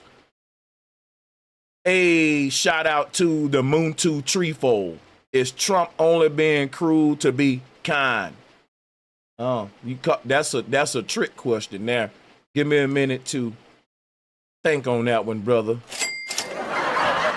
Appreciate the love, Moon2. Is Trump being cruel to be kind? Y'all help me with that one, chat. You're not hurting. You are not hurting Kamala Harris. You are hurting yourselves. But don't worry, he didn't end it there. A reporter specifically asked him about the number. And this is what he said. How many people are you thinking about? All of them. I mean, we're talking about probably 1.7 million people, 1.7 million, maybe 1.8 million. But I think all of them, I think they'll be resettled in areas where they can live a beautiful life and not be worried about dying every day. All of y'all. All of the people over in Gaza, the ones that are left, he's going to move them all out, going to disperse them in other countries. This is what you voted for because you didn't want to trust the black woman who said that she is for a ceasefire. She is for a 2-state solution. Y'all. Now, I believe Kamala will still lead us to war. It ain't about, these are puppets. But she's right. They did say that about Kamala. You know, the liberals are looking like they was right all along about Trump. But you don't got to be a liberal to be right about Trump. You just got to know the agenda of the world elite. People be like, man, you don't study politics. You don't study world elite agendas, fool. Because politics got you. Politics is a language that the world elite use to talk over your head about what the agendas they really got for you. They got to make it sound like this sinister plan for humanity is really with your best interest in mind. And you fall for that. And when I don't fall for it, you say you need to learn politics. Y'all went with the man that lied to y'all face. Y'all went with a known pathological liar.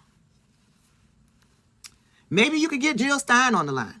Is Jill Stein available? Oh no, my brother Thomas the Bishop tried to reach out to her last week and her number's been disconnected.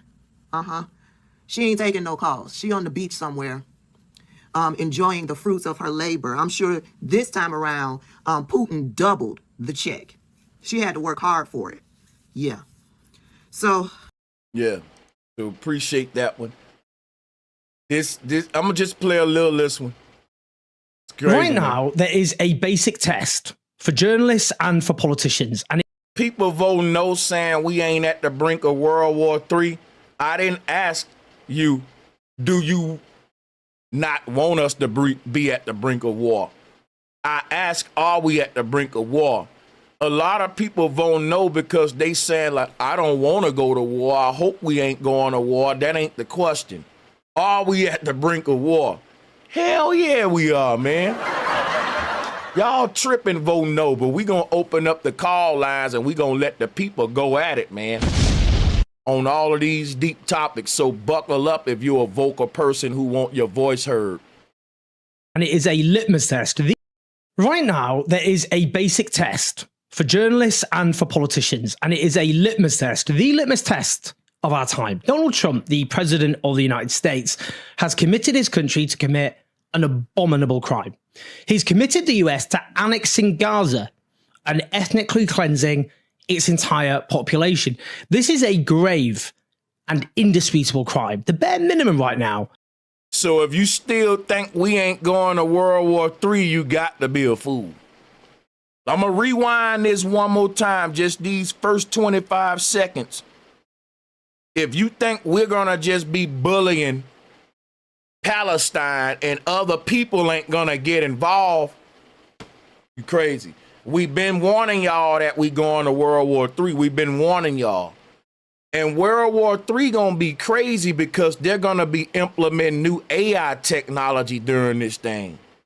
That can lead to security breaches, data leaks. This is a new kind of war in a technological age. And this could basically give them a reason to basically redo the whole doggone world system after this World War. We did it in World War II. We can do it in World War III. This is when the rich people say we want to reset the world infrastructure, and how it looks to the poor people is natural disasters and world war. History keep repeating itself. Now listen. Right now, there is a basic test for journalists and for politicians, and it is a litmus test, the litmus test of our time. Donald Trump. Let me tell you something. If somebody say, my hood is at the war with this hood, and every time we see them, we be mugging each other, talking crap, but it's heating up because the other day, one of the homies got jumped. Now we fighting. That's going to lead to shooting. It started off just arguing and mugging and dissing, to fighting, stabbing, shooting. The brink of war is a point of no return. That means once we start arguing, we already at a phase that requires de-escalation. And so now that means we got a small fire. That's what's going on in the world. It ain't. But what if I told you it ain't a small fire no more? It's a medium-sized fire. And they just fanning the flames. America is. And guess what Americans saying? We ain't going to war. Guess what we were saying when Pearl Harbor happened? Guess what Americans was doing when Pearl Harbor happened? Partying and eating TV dinners. TV dinners had just came. Let me tell y'all something, man. History keep repeating itself.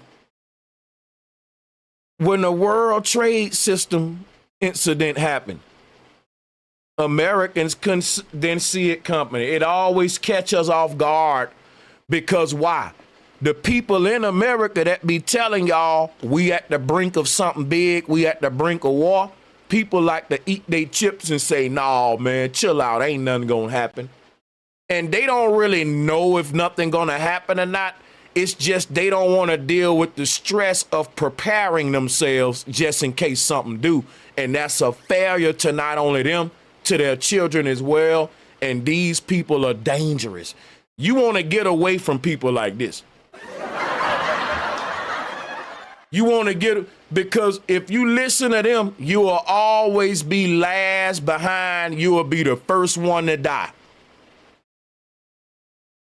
They the last to prep for something. They don't like talking about survival strategies.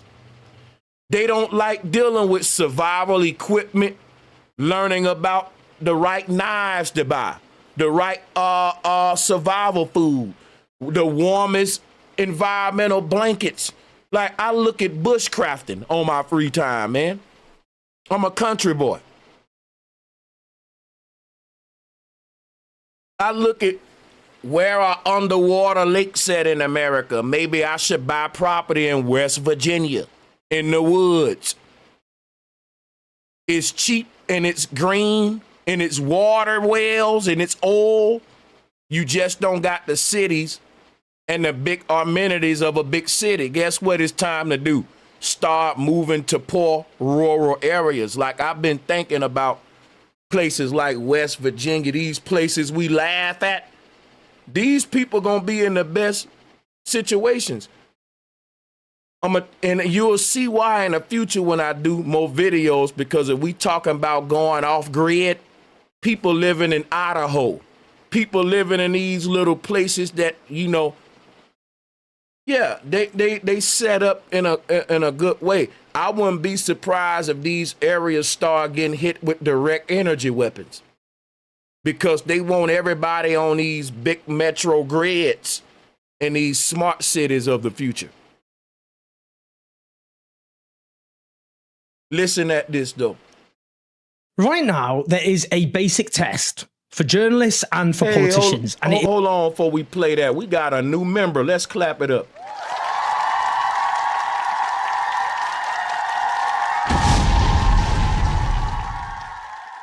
Young Mariques, welcome to the family. Thank you for being a member of this channel, man. Appreciate that. Right now, there is a basic test for journalists and for politicians, and it is a litmus test, the litmus test of our time. Donald Trump, the president of the United States, has committed his country to commit an abominable crime. He's committed the US to annexing Gaza and ethnically cleansing its entire population. This is a grave and indisputable. So you think you finna go up on the Gaza Strip? Them Palestinians been there since, y'all don't understand this is biblical prophecy. And I'm gonna tell you something. If you are a Christian and you voted no, you know your behind don't read no Bible.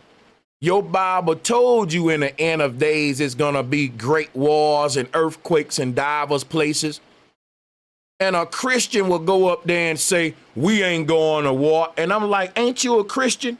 Didn't you read the book of Revelation? Stupid. Right now, there is a basic test for journalists and for politicians, and it is a litmus test, the litmus test of our time. Donald Trump, the president of the United States, has committed his country to commit an abominable crime. He's committed the US to annexing Gaza and ethnically cleansing its entire population. Now, them Palestinians been there for a while, bro. It's a lot of big people behind the Palestinians on the Gaza Strip. You're not just gonna go into a land where these people been for this long and ethnically cleanse them and think that it's not gonna be any pushback. You know why we think that? Because we think that America is still the superpower that it once was. We don't know how much the world has changed. Hey, let's clap it up for a new channel member, though. MG in the house, man.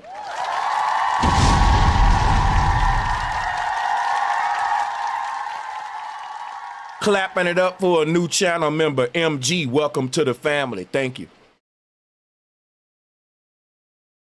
World War III started in 1947 with the Marshall Plan.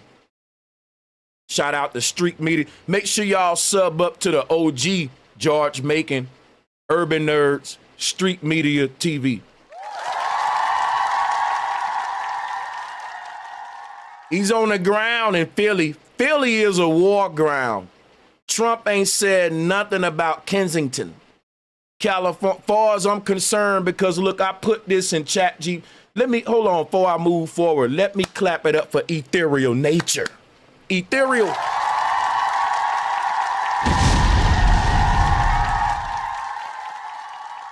Thank you, Ethereal Nature, for joining the family. Appreciate that. See, I put in chat GPT what are the main threats to an American, and the opioid and drug joint was in the top 5. I ain't making it up. You can look at my list right here. Watch this. I can show y'all.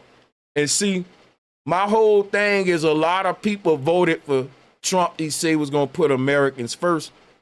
Bro, Americans are under a silent war with the opioid crisis. He act like he's beefing with China. And don't you know, people say that that's a result of the Chinese, what's going on in America with the opioid crisis? I don't know how true that is, but I know that it's so much stuff that fits at home. America falling apart, and they want it to because that's part of the reset. But that you really want to use our resources to go and fight World War III against people who are, listen what people ain't realizing. America ain't built like that no more. Hey, you got to respect these other world powers now, bro. You just got to. And I know we want to be patriotic and we want to be like, but we America, we badass. Not no more. The world has changed. We ain't at number 1 in technology. We ain't number 1 military. Only thing we got is a failing dollar. And Elon Musk.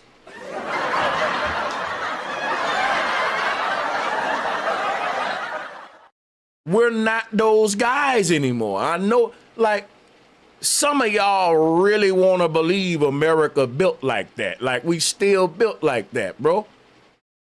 And it's just not. The world changed, man. It's countries running circles around us, bro. We burning. We can't even put fires out in California, man. What are you talking about? What are you talking about, man? And it's all by design, everybody working together. Now let's open up these doggone call lines.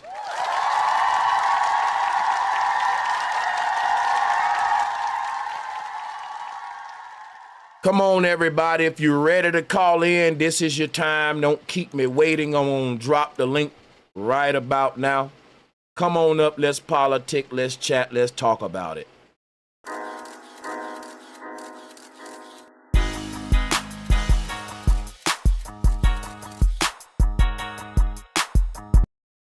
Appreciate Monica for becoming a member of the channel. Thank you so much, Monica, for becoming a member of this channel.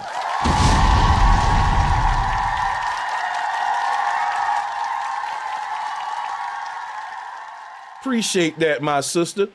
Welcome to the family. Y'all showing love. Appreciate that. Got the OG George Macon on the call. Welcome to the bill, George. What's going on? Wait, I'm coming in on my computer real quick. Okay. Yeah, I'm gonna open it up with the computer. I'm gonna get off on here real quick. Much love to the people. We got some coming for y'all right now from the OG. Again, make sure y'all sub up to the brother Street Media TV, man. Yeah, great content over there. Yeah, we can hear you. I'm gonna mute up and let you give it to him. Yeah. The reason why I said it started with the Marshall Plan, because you was on fire, you was on point. About an hour ago, you were saying that like humanoids run this thing, right? And I want people to understand that black woman that was talking, she was full of crap too. It doesn't matter. See, because her whole thing was you didn't vote for this black woman, so this is what you get. No, Elon Musk is going to be in a position he's in no matter who's the president, because he's part of the agenda of pushing transhumanism by 2030. He is the culprit for the Western Hemisphere. So now the reason why I said that World War III started after the Marshall Plan, because you got to understand what World War II was about. And the Marshall Plan was implementing capitalism in Europe and France and all these places. They didn't want it. They wanted communism. So that's why they went into the jail and got Lucky Luciano out and Francis Coppola from Detroit, the gangsters, and sent them over there to help them on the ground to push capitalism. Now, if you read the Marshall Plan, this is when America became a world power, right? By they controlled the waterways, they controlled the airways. So if you had goods that you want to move, we taxing you. You got to move it through our waterways. So what does that mean?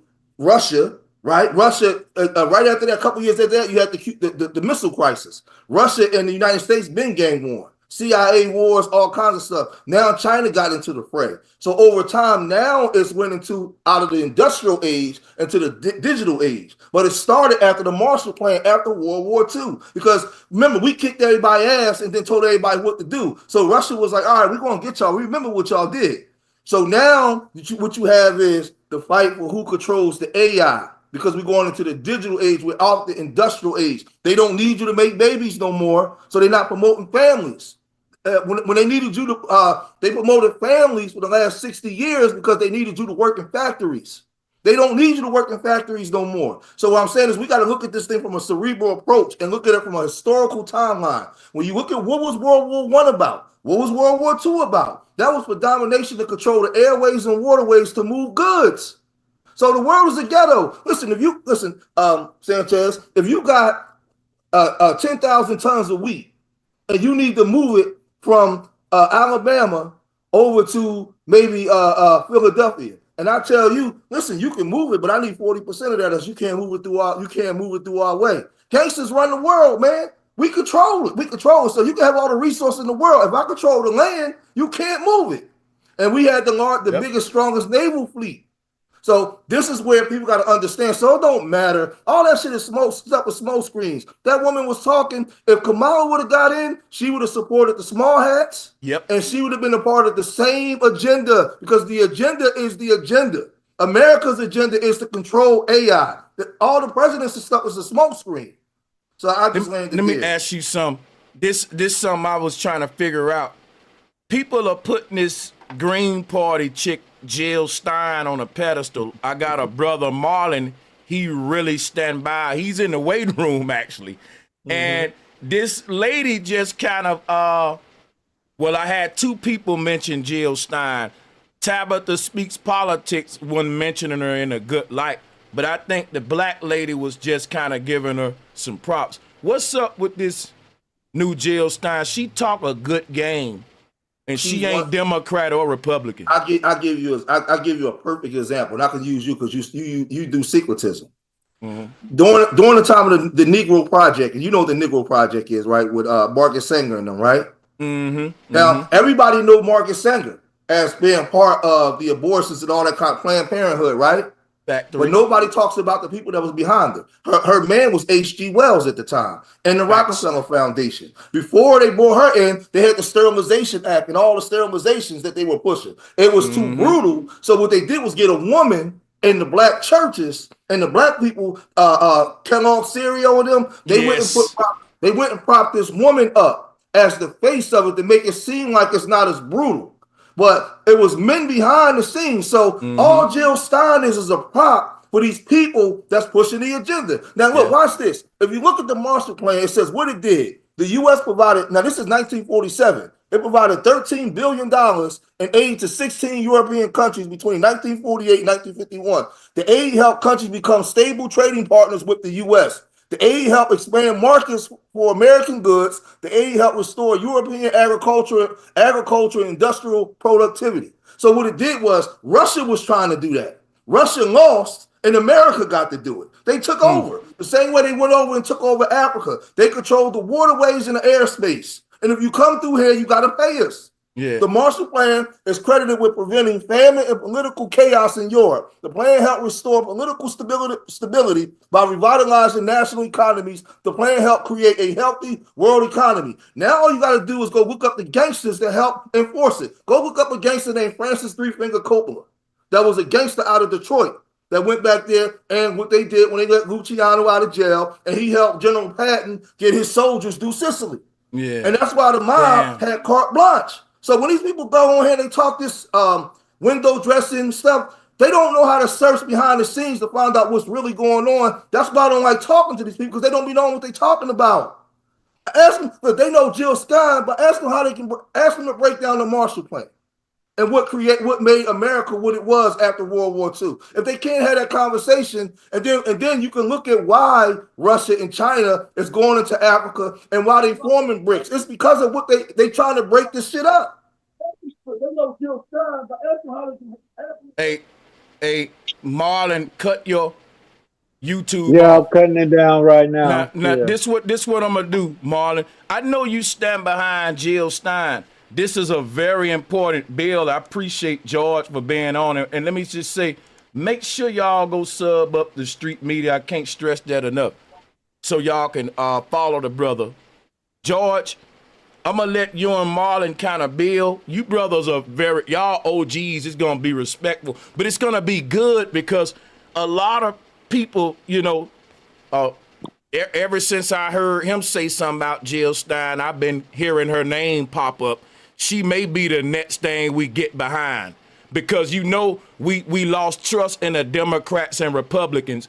And so she's a Green Party. She's neither. She's talking good. And I'm hearing her name come up a lot. So, Marlon, you can let the people know why you think Jill Stein is the one and why, we should get behind it. And you can be open-minded to what the OG, to what George saying, because he do a lot of research, man. So I'm going to just enjoy this, and I'm going to eat the fish and take what I can learn from this exchange. Well, the way I see it, she was another option that we had that was kept away from us, and I ain't knocking none of what he said. The only thing is, like when the sister was talking about her, we get stuck on a lot of these false pretenses, like or false narratives. That's what we get to chasing false narratives and stuff. And you read the platform yourself, right here on the show. You read her platform. George, do you know anything about her platform as far as what she was trying to get done? And her vice president is now running for mayor of California. I mean, not mayor, governor of California. Her platform sounds really damn good. I ain't gonna lie. But so did the platinum plan too. Well, the platinum plan, I don't know much about the platinum plan because it was coming from Donald Trump, and I don't trust. I stopped voting when he won, literally. The only reason I voted in this election was because I found out about Jill Stein, because nobody was on my side, red, blue, neither one. They've been running this duopoly for 50 years. I mean, I'm sorry, longer than that, but I'm just saying, I only been around. I only been around for 40 of that. I'm only 59, but 59 is a long time to be waiting for something to happen, especially for your people. Like Kamala Harris said, especially for black people, no. And she's married to a Jewish man. So she done married the other side, and she's our Democrat. Oh, yeah. You see what I'm saying? Our representative. But she's married and living with the enemy, sleeping with the enemy, literally. So most people never heard of Jill Stein because of the duopoly. They lock out. I introduced you to her, basically. Yeah. Nobody even knows much about her. I never know until you came on, and And then George basically gave me a rundown of what I was kind of suspicious about, because that Stein name is Jewish, because you saying that Kamala sleeping with the Jews, but that Stein name, I think Jill Stein, it may be Jewish herself. So if you take Right, Jill but Stein, when you say that though, you have to consider that not every Jew is a Zionist also. You know, just like I you can't debate say that every now. black man is a hey, thug. can I, That's like saying every black man's a thug. No, can it's I ask you a not. Every question, black man's Marlon? a, No, it's not. you know, I'm gonna Marlon, can talk. I ask Let me you? let George go, and I'll interject. Marlon, I ask you a question. If you look at Jill Stein and what her policies was to set in place, have you ever read the seven objectives for the UN 2030 agenda? Have you ever read them? no, I haven't read them directly. It No. correlates directly with that. She's part of the agenda. That's all it is. If you transpose the things she's saying in the all-inclusive society of the UN 2030 agenda, she's part of that. That's why she's on the stage. That's why I told everybody you have trans is running on trans. Everything was ran on trans. That word trans was permeating throughout everywhere. Everybody has an understanding for something in regards to trans. And you have transhumanism and transgenderism. And transgenderism is transhumanism, but transgenderism represents an all-inclusive society. It represents breaking down the old world and the old way of thinking to usher in a new way of thinking. So that's all that side is pushing. So when you look at her about the immigration rights and the immigration policies, you look at her about assault rifles and all of these different things, all of her policies is based off the UN 2030 agenda. And that's why you got to, that's why I tell people, study the agendas that's in place, and then you'll see the characters, and you'll find out which part of the puzzle that they fall into. Might I ask who did you support in this election? Well, okay. Well, I wanted to before you answer that, you mind if I interject? Your last thing was I'll be quick. You said it's like saying all black men are thugs. Thug ain't a religion. Being a Jew is actually you being part of a religious order, but this religious order is also a nationality of people. So it's a very unique thing to be. And that means everybody under this nationality subscribe to Judaism. And if you subscribe to Judaism, you automatically think, number one, you're chosen by God. And because you're chosen by God, that opens up the door for the whole Zionistic agenda, manifest destiny, and all that. Is that simple. You can't be a small hat, right, without practicing Judaism, because the religious aspect is embedded into their persona, unlike a thug, who just a street criminal. His only ties with his group is that we're trying to use crime to get ahead in life. But yeah. I'll answer your question, but I want to ask you, what's the purpose of you asking me who did I vote for? And when you tell me that, I'll tell you what I did. Well, because it's along the lines of what Sanchez was just saying. He said that's a religious order. Okay, so where is our place here? We have no place here if we have no one to actually choose as our to follow. You know what I'm saying? We have no place. That's just like a giving up, kind of. To me, it's like saying we stuck here. We might as well start fighting from here. Well, I'll answer your question this way. I voted for none of them because what I did, my due diligence and what Fannie Lou Hamer told me to do. I did my due diligence of what Barbara Johns and Benjamin Hooks and all the people before me told me to do, what Carter G. Woodson told me to do, what A. Philip Randolph and all. They didn't tell me to just go vote the vote. They had an agenda for what they were voting for, and they had knowledge of what they were voting for. The problem that we have with our people is we vote with the people that sound good, but we don't do the historical or have a historical reference for why we're voting. We don't even know these people. When I ask people, well, what's the Marshall Plan? How are these things coming? What is the AI systems that's in place? What are the AI wars? What is our position in it? Most of our people can't. You know what they tell me, Marlon? Well, you got to vote for somebody, and that's not what A. Philip Randolph told us. That's not what those that was before us. My grandparents, they had an agenda when they had the civil rights movement and they were fighting. They knew specifically what they were fighting for and what they was trying to get. In today's time, we just voting for the people that sound good because we no longer have an agenda. So because I studied the agenda I know that neither one of these people is on our side. So when I read Jill Stein and I read her plan, I know that her plan is directly connected to the UN 2030 agenda. And because I love my people so much, because I am a hardcore pro-black, I won't vote for her. But I ain't arguing against that. But like I said, I stopped voting when Trump first got elected. I ain't voted for nobody since until Jill Stein's had something on the table that I could get down with.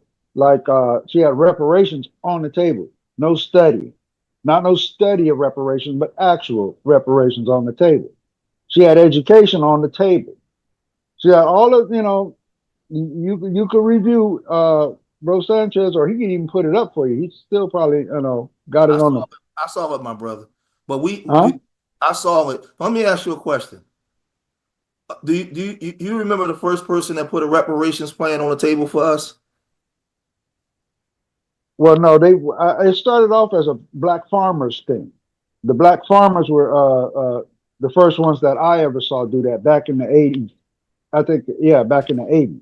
And it's been what, 50 years, and they were like they were trying to get, I think, land reparations, and but it never went nowhere.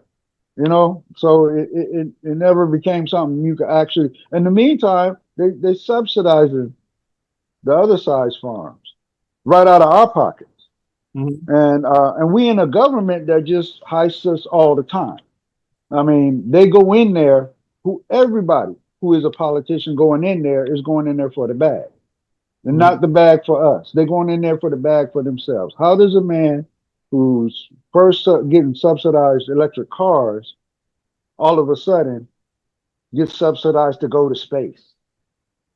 Okay, we talking billions and billions of dollars, and I think the flat earth movement was the cause of that, because the flat earth movement attacked NASA, and with all that attention on NASA, we saw all their flaws. All of a sudden, even Congress got to ask questions to NASA. Then all of a sudden, they privatizing NASA and giving all the money to Elon. And now they just gave all the money to Elon again for the for the AI stuff. Now this is what the brink of war is. You know what war is good for? Making your $1 trillion debt kind of disappear.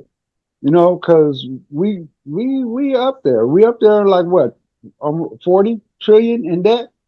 And then if you check the poverty line, it used to be a hill. It used to be a hill. Now it's just a 90-degree, like a rocket taking off. You got doctors and lawyers down there at the curve. And then you got a few people way up at the top of the skyscraper. And that's, to me, is how it falls, because they take over the Fed. What's next? When they take over the Fed, you see, you see Trump trying to do that now too. Yeah. So, well, I was about to say, the reason why I asked you that, because you brought up her thing with reparations, and we had the bills since 1866, reparations bills in Congress, through all the way through John Conyers in 1989. So many reparations bills. So the reparations bills, when these people come, is all smoke, is all window dressing. I mean, hell, what's the name? Wouldn't even pass an anti-lynching bill because he didn't want to lose half of his voting block. Roosevelt. So when we understand this history, we understand us, whether the Democrat or Republican Party. We had a lot of these black conservatives like to come and talk this trash about the Democrats, but the Republican Party was so freaking racist. We had to form the Black Republican Party. I'm not a big fan of Henry McNeil Turner, but they wouldn't even allow Henry McNeil Turner on the floor. So our struggle as black people in this country, man, listen, the problem that I have with a lot of us, Marlon, is we really don't dive in and study our own history. I understand Jill Stein, I understand Kamala Harris, I understand all of these people, but when I often ask people about our history, leading up to what we're going to do going forward. We don't be having knowledge of it, and our enemy know our history more than us. Our history was written by the victor. We lost. Our history is, and they don't even want to look. They've got critical race theory they want to cancel. That's the history they made up for us. But my father told me that I'm not even from Africa. He told me that we Native American. I get that, but what I'm saying is, based off the conversation me and you was having, right? Okay. Yeah. And when you was coming and you pushing Jill Stein, right? What I'm saying is, there's a lot of us that do know history. I know there's a lot of us that don't, but there's a lot of us that do know history. But you know what we do, Marlon? We'll push all that to the side when a white person come and sound articulate and tell us what we want to hear. We'll push all of our stuff to the side, kick it all out the car, and jump in the car with them. They know we're going to do that. They bank on us doing that. They know we don't have no cultural pride. No, we no longer have cultural integrity. They know it. So when I look at Jill Stein, to me, as soon as I read her plan, it was the 2030 agenda. What I'm saying is, the reason why I use the word trans, and you got transhumanism, and you see it playing out with Trump and his crew. But the transgenderism was with the Democrats, right? And all-inclusive societies. When have you ever had an all-inclusive society anywhere? Nowhere. But nowhere. I agree with you. Don't get me wrong. I'm not arguing against any of that. I ain't gonna cap. Yeah, he on point. I agree with you on that. But I don't look at reparations as something that should go back to slavery.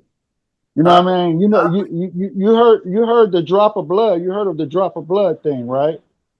Elaborate more so I can understand what you're saying. If you got a drop of black blood, you black. Okay, yeah. Ain't no other. You know, we don't self-identify. You see what I'm saying? Not in this country. So the way I look at reparations, they want to say, hey, you got to trace your roots back to slavery. You know why they say that? Because they know it's almost a mission impossible for the average person. That's why they say that. Well, but let me ask you this. I'm gonna tell you some real talk. With genealogy, most Black Americans in 2025, we can probably trace our stuff back far enough to qualify for a reparations check, because you don't gotta go number to that last generation of slaves. Like, you don't gotta go. Yeah, but I mean, I got a list of my mom going all the way back to the 1800s on my mom's side. I haven't done my father's side yet, but I got that paper. But my point is, but my point, the way I see it, right? Did our mistreatment stop when we was free? No. Okay, and now when did we become citizens? Never. Well, basically after the 14th Amendment, with the dress. No. When did we get civil rights? In other words, we could walk down the street the same time as the white man. You know what I'm saying? We were supposed to get it in 1875. We were supposed to. But when did it happen? Well, they say 64, but not really never. Right. So reparations should go back to 64.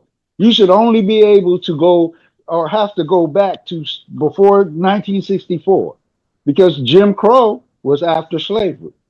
Our abuse continued. How many towns did they burn down? Just had the lawsuit for Tulsa, Oklahoma. They ain't getting people nothing. Right? How you think they survived? Yo. Okay, they survived the carnage of being bombed right here on U.S. soil, and they didn't get nothing. Okay, so how you think that the random person gonna get to? It's a carrot. Every time they bring it up, it's a carrot to chase. I put the link in the chat for the 2030 agenda. I want you to pull it up so we can read it. We can read. Hey, before you do this too, broski. I'm like, I'm here. You good? Nothing much. What's good, bro? What's good, George? And what's good, OG Marlon? Hey, what's happening, man? Shit, man. I'm just, babe. I'm like, what's his name? If anything, shit. I'm like, I'm feeling with both of y'all saying, and I kind of agreed to a middle point too. I would say one thing I've learned, or just over time, even when I used to be in my pro-black era, right? It's like black people got to come to the realization that they hit the people that come do some shit and change some shit for black person, like the hero for black people might not be black. As in, you see what I'm saying? We Facts. waiting on a black No, that's motherfucker fact. that it looked like, to the point from the outside looking into other people. I'm just gonna tell you how it looked to other motherfuckers. They look at it like, imagine if Superman came to save you. You're like, oh, I need help. And then Superman comes saving you, be like, oh no, nigga, I want Static Shock. Or I want one of the nigga superheroes. Not Superman.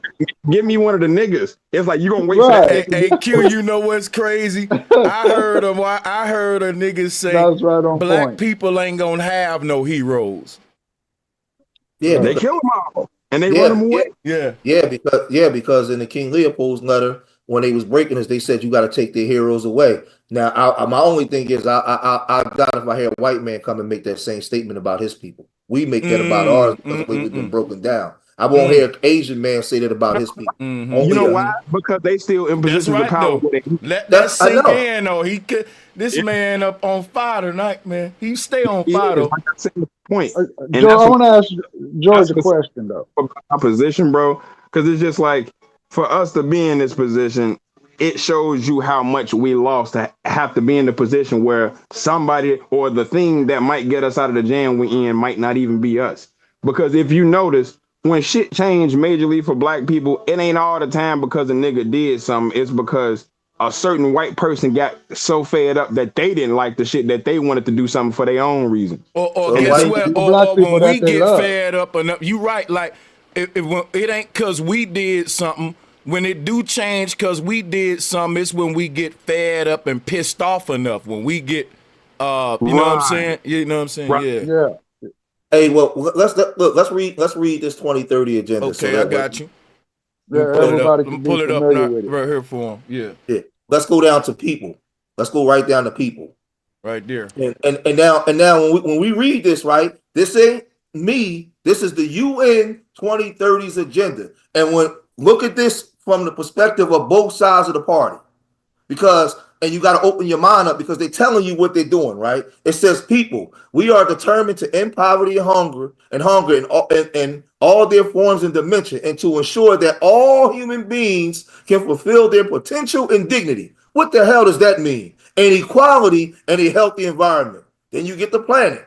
We are determined to protect the planet from degradation, including through sustainable consumption and production, sustainability, managing its natural resources, and taking urgent action on climate change so that it can support the needs of the present and future generations. I know Sanchez will eat that part up. Oh, yeah. Right? Oh, yeah. Then we got prosperity. We are determined to ensure that all human beings can enjoy what? We are determined to ensure that all human beings can enjoy prosperous and fulfilling lives, and that economic and social technological progress occurs in harmony in nature. That was your Democrats pushing the all-inclusive society, that everybody has a voice and forcing you to say he, she, me, and all the pronouns right in front of your face. And they word it like this. So this is part of the prosperity part of everybody being included. Peace. You know what's so deep about the prosperity part? That prosperity part is what made a lot of black people go conservative, because they didn't like the all-inclusiveness. They wanted the... Yes. Yeah, dang, bro. They playing with you, but it's an agenda, but people don't study the playbook. Peace. We are determined to foster peaceful, just, and inclusive societies which are free from fear. That's your cameras everywhere, everything on the computer grid, shutting down crime, and violence. There can be no sustainable development without peace, and no peace without sustainable development. And that's them taking away your money and having control of everything, because everything right now is in chaos, is in shambles. So they say, the Republicans say, you don't need more government, but they're actually making you more government dependent right in front of your face. Partnership. We are determined to mobilize the means required to implement this agenda through a revitalized global partnership. That's Klaus Schwab and the Great Reset, for sustainable development based on a spirit and strengthened global solidarity, focused on in the needs of the poorest and most vulnerable, with the participation of all countries, all stakeholders. and all people. Go ahead, read the rest, Sanchez, that last part. Man, that's so crazy. The interlinkages and integrated nature of the sustainable development goals are crucial importance in ensuring that the purpose of the new agenda is realized. If we realize our ambitions across the full extent of the agenda, the lives of all will be profoundly improved and our world will be transformed for the better. Now watch this, Sanchez. When you said the humanoids are running and stuff, right? When you read this 2030 agenda and you put your thinking caps on, right? And you look at Demolition Man and all these movies that was telling you where we're going, right? Remember in Demolition Man, they had everything was on a computer grid. There was no more privacy. Yep. They damn near didn't even have sex. They had robot bodies and humans and it was all this stuff, right? They're telling you what they're doing in the UN 2030 agenda. And if you read Klaus Schwab and the Great Reset, they double down on it. So when I hear Jill Stein, I'm like, lady, if you don't get away from me, because I studied the playbook. You H.G. Wells and the Rockefeller and all them sent you. You are a face for them. So that way, because if they come and do it, we're going to recognize them and reject it right away. But if you send women, so I'm going to say this, and I'm going to say something controversial. And some may do you know who our vice president is? Or was? I want to hear the controversy. I want to hear the controversy real quick. It was a doctor. Hold on for a second, Marlon. Hold on. Okay. Let me lay this part out real quick. I'm going to say this, and it may be controversial to some. Some may get it. All Donald Trump is doing is creating controversy to set up for the woman president. He's going to create so much trouble, so much strife, so many people are going to be so angry that it's going to be easy to usher in the next woman president for the 2030 agenda and the all-inclusive society. He's on the stage as the performer to usher in all of the stuff that we just read.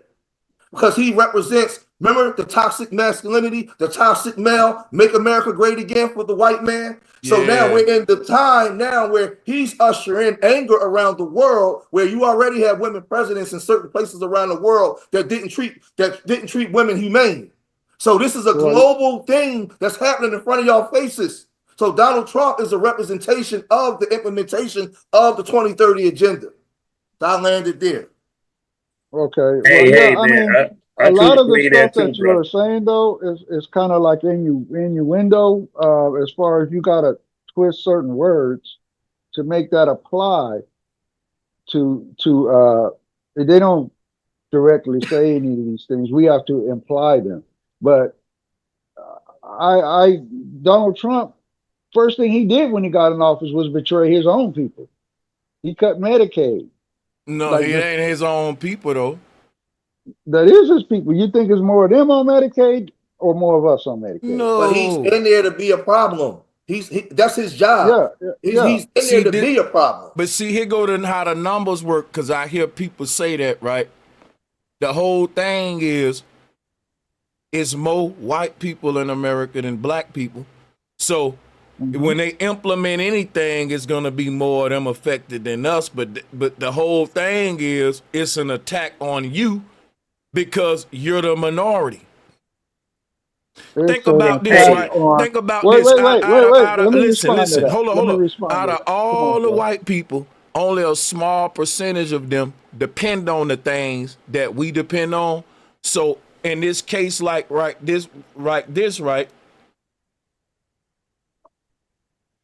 when out of all the black people, damn near 90%, 75% of them depend on the stuff, whereas it's just a smaller percentage out of their group. If you see what I'm saying, like. I see what you're saying, but I'm of a different mindset. See, because the race war, we lost. Okay, the black thing, we lost. Now it's an economic fight. It's a where you sit on the ladder fight. There's no longer a black, you forget that black thing, forget reparations. This is an economic thing. They're heisting us. Like, look, 9/11 was a heist. The housing crisis was a heist. The COVID was a heist. $2 trillion was stolen right before the congressional hearing on $2 trillion missing from the Pentagon. How does the Pentagon get hit by terrorists if America's so powerful and they blow up the record? That record would have had a digital trail that went right to the Twin Towers, which also were destroyed. Okay, so then the housing crisis, and that was all the $2 trillion out of the defense budget came from who? Us, the people. Okay, this is an economic war. We don't believe in terrorists. We know terrorists are just controlled opposition, but go ahead. But well, okay, So well there it this is what there. now If that you I could tell got me, wait, let me land my plane. Let me land my plane right quick because it's okay for sure. it's the next heist was the housing crisis. Okay, and I almost lost my house during that time. And they ran the prices up on the houses. Put out toxic loans. This is where the feds get involved. Put out toxic loans that they knew the average man couldn't pay. All right. Then as soon as you signed that toxic loan, and they told you your house that was 100,000 is now worth 400,000, and they said we'll give you 125% of that. So you take it, like, cause it's money. Oh yeah, and you blowing the money. But what you don't understand is that when that loan matures, that's only got 5 years of negative AM. When that loan matures, your payment goes up 5 to whatever the rate is current. So at that time it was 1.5%, 2% negative AM loan, and then it went to 5-6%. So how you gonna get any regular job that pays a regular pay, but gonna be 5 times the amount, so you can still pay for that house? So they went to AIG and they bet against you immediately. As soon as you signed on that loan, they went and insured that you wasn't going to pay. They went and got insurance on that, right? So we talking millions of people. Then when the housing crisis happened, they went to AIG to collect, the banks went to AIG to collect their money. AIG didn't have it. I was like, wait a minute. You want what? We talking maybe trillions of dollars, right? But the banks got paid. Who paid? The government. So who funds the government? We do. So they heisted us again. Now we come to this, back the brink trucks up, and they profit off of the C word vaccines because they know who's getting the contracts. So they invest in it, $25 a share, and then it goes up to $450 a share because they know who's getting the contracts. And they backed these brink trucks up and ran off with all of that money. Why do you think we trillions and trillions and trillions of dollars in debt? Because they heisting that money, insulating themselves. We down here we down here walking a tightrope without a net on the poverty line. This is what's going on. But one thing about power, man, of the oligarchy that I have learned in my little 57 years living, man, that their power is to keep the people in debt. It's an old game, man. It's an old game that go back hundreds of thousands of years ago. It's called usury. It's in the Bible. Usury is in the Bible. It's also in the Quran as well, bro. Well, the Quran is just another Bible. Yeah. All these books that teach the caterpillar if he weave that cocoon that he gonna die. Hey, so the caterpillar ain't gonna weave that. Gonna want to weave that because they teaching you ain't gonna be a butterfly. You're just gonna die. But you can't talk butterfly life to a caterpillar people, man. I want to break down. Okay, with the brother. Hold up a second. Say what now? How do I share my screen on here on this one? I got you. Let me unlock it. Yeah, you can do it now. It's ready. But before you do that, let me show some love real quick. It'll only take a minute. Yes. D-Dub gifted a membership. That's big love. Let's drop a bomb on that. And then let me give a shout out to Leonard Robinson. He says, salute bro Sanchez and to the show. Thank you for all that you do. My peoples from Mobile, always much love. And shout out again to D-Dub for that $5 super chat. He said if they get rid of all American blacks, who do poor white you two think gonna be the new slum? Well, yeah, who do poor white? Well, yeah, who gonna be the new slum? Poor white folks. It's an economic war we're in right now. I can share it now, right? Yep. We ain't in no black-white war. That's true. You're right. I agree. All right, so what? You got to click on it or something? Yeah, go click the green. There you go. It's sharing now. How do I make it big? What the hell? Oh yeah, we can see it. Klaus Schwab, the chairman of the board. So y'all can see it, right? Okay. Yep. So Klaus Schwab, he was the one that was the chairman of the board in the Great Reset, right? This is what he does now, right? So Klaus Schwab is the chairman of the board for trustees of the World Economic Forum, the WEF. He founded in 1971 and served as the executive chairman until January 2025. Guess what he's doing now, Sanchez? What are you doing? He's working for Trump. He's now the executive chairman and trustee chairman for the board of trustees in January 25. So his role now is Klaus Schwab right here. Let's highlight it. This is crazy right here, bro. Klaus Schwab role as chairman of the board involves overseeing the WEF's work and ensuring that it promotes global citizenships. The WEF is an international NGO that influences global agendas and decision making. It's known for its annual gathering of political and business leaders in Davos, Switzerland. Successor's plan, Schwab's transition to chairman of the board of trustees was part of a planned governance evolution. So he, right in January 25th, getting ready for the 23rd agenda. He comes into play, and him and the world leaders now are the ones influencing the agendas. Yes. So when we had these conversations and they be bringing me these people that they put in the cameras, I don't care nothing about them. I want to see the people that y'all don't see. That's who I go study. Because our enemy, see, one thing about Leopold, when he said how to break a nigga, he said you must destroy everything that they will use to affront us. You must make them disrespect their leaders and not listen to their parents, even when it goes not listen to the parents but the priests. So when you read King Leopold's letter to the Catholic Church when he was in the Congo, when you read Cecil Rhodes' letters, when you read Madison Grant and the Rising of the Great Race, you gotta go search what they talk about. H.S. Chamberlain. So now when you go beyond, because most people, you ain't gonna see a picture of Madison Grant, you're not gonna see a picture of H.S. Chamberlain, but those aristocracies, they're still practicing those same teachings. They're still practicing it to this day. So now when you read this, right, I just showed y'all the 2030 agenda.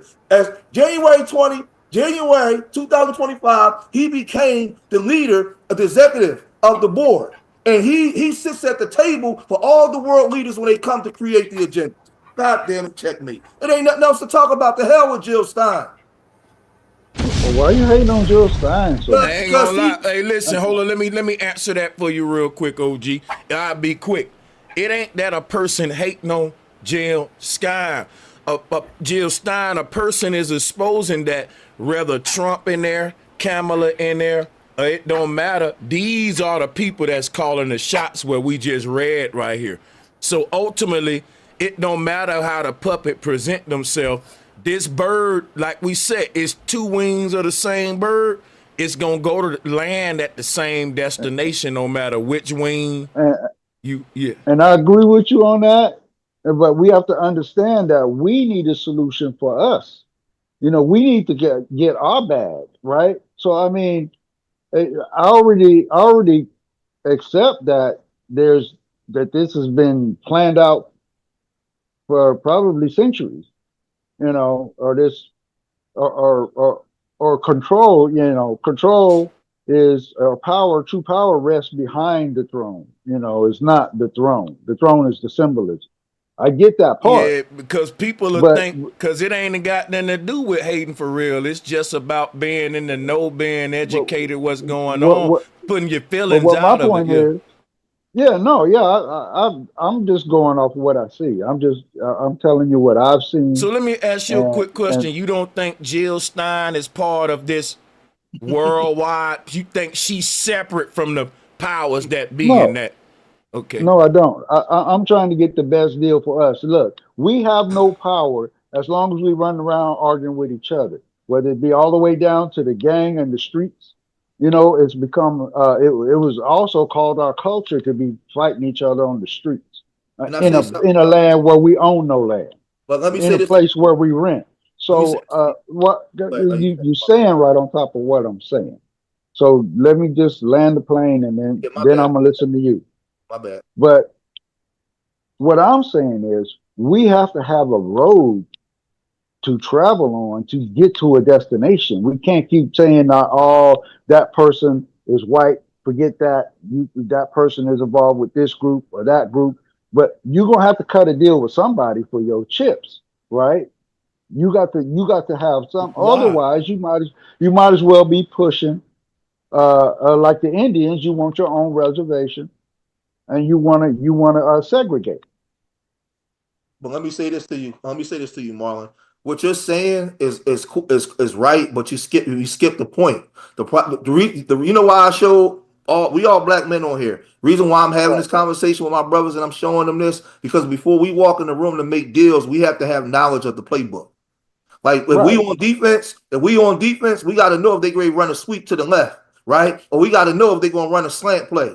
We got to have knowledge as to what we drew up to know what we want. You got to have the knowledge. So the thing is, we got to study the playbook like they study us, and we walk in the room unapologetic and we make our deal. I agree with you that we got to live here and we got to make deals, but we got to have knowledge. We can't just keep walking in and somebody say something to make us feel good and then we just run with it. Or they give us some form of politics and it sound good, but we didn't look beyond it. We didn't look who funded it. We don't look where it came from. We got to know all that. So we walk in the room and we like, yo, we cool with this, this, and this, but we ain't cool with this. Why? Because of this. They say, well, damn, them niggas is getting smart. That's what we got to start doing. Yeah, but I'm saying we got to get in the game. We already get in the game, bro. Where if you in a country that elects, okay, we got to elect somebody that can speak to both sides. You see what I'm saying? We can't elect somebody solely for us. You know what? I think, Marlon, let me ask y'all, everybody this. Is it about voting for puppets or getting you some lobbying power? Because the rich people, the lobbying. Exactly. See, and let me just offer this, because this is what I was trying to get to. Right now, we got the red and the blue, and that's two wings of the same bird. Mm-hmm. We have no leverage as a minority in a little corner, right? We need allies, okay? And we need our own party. We need to vote as a block, not as this guy's a Republican and that guy's a Democrat. And I feel the only way we do that is to register independent and step out of those duopoly powers. Don't go with the Republican or the Democrat. Register as an independent, and that goes for all poor people. If all poor people went in there and registered as an independent tomorrow, they'd shit a brick because they don't know how to campaign. They would change it. They would push the goalposts. Exactly. That's what we need to do is move the goalposts. That's all I'm saying. Easier said than done, brother. Hey, do me a favor. I know exactly. People drop George YouTube channel. I've seen a couple of folks ask for the link. I'll drop it for you. Yeah, salutes to everybody on this call, man. This is a good bill. Y'all can keep passing it around.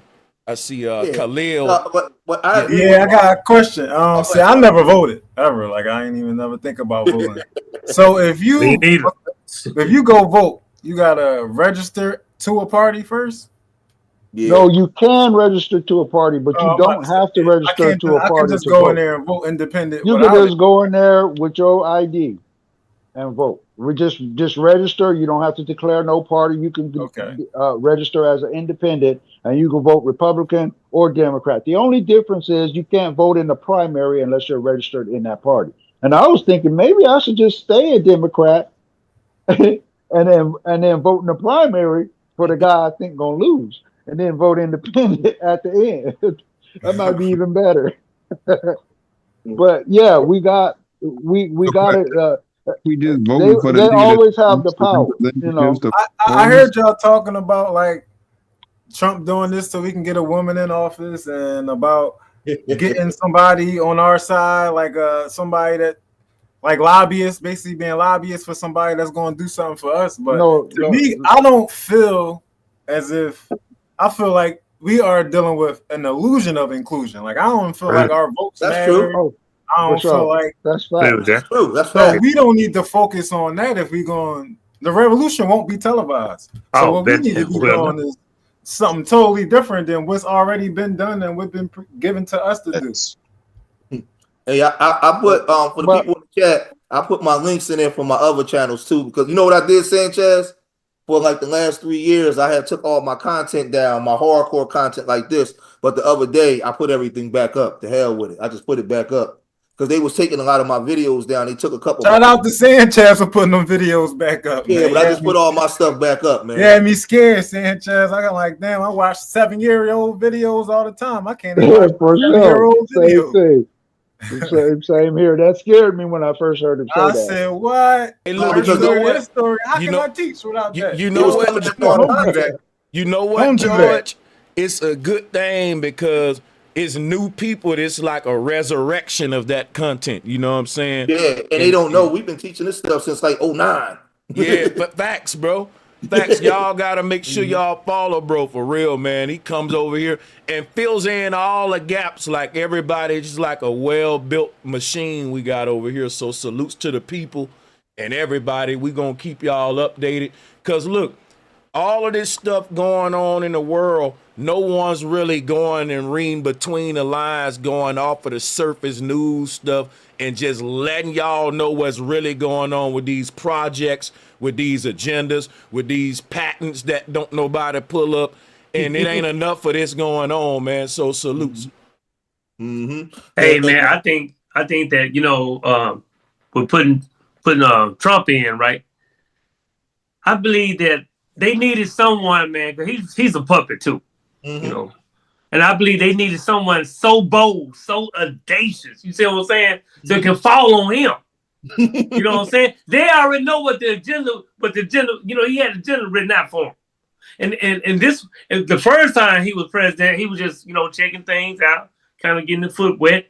But then Biden, his ass won. Because they put him in. Now this time they said, hey man, we need a face for this agenda. We need someone who's bold enough and, you know, balls, pull his thing out. You don't care. We need that type of disposition, that type of personality in the White House. So they're gonna fall on Trump. Hey, you know what's crazy? All of the Trump supporters is saying Trump is a wartime president. But before he was in office, they were saying Trump ain't gonna take us to war, man. Yeah, they were saying Trump gonna save us from war. But what is he doing now? He want to invade with our troops, right? Under our own flag into Gaza, you know. And that's crazy. What's crazier? Okay, my bad, Marlon. Go, my bad. Yeah. Sometimes I set it up and then I land the plane, you know, once I get in the air.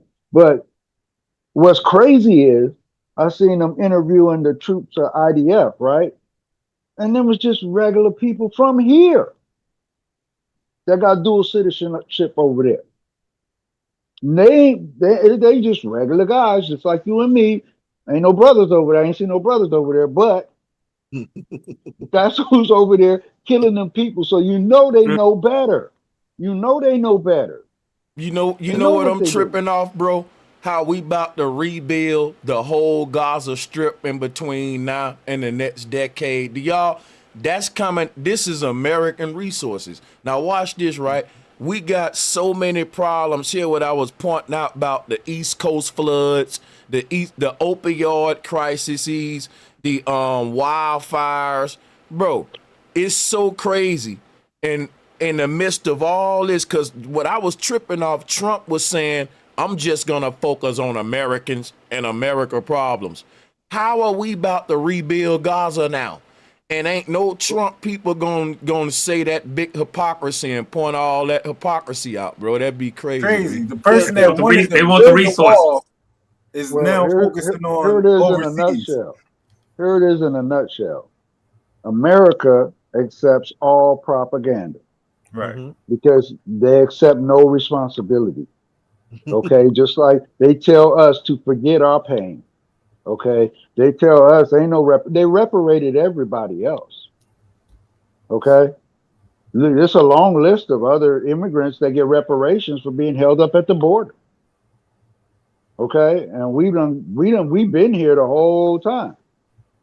All right, so can I ask y'all a question though?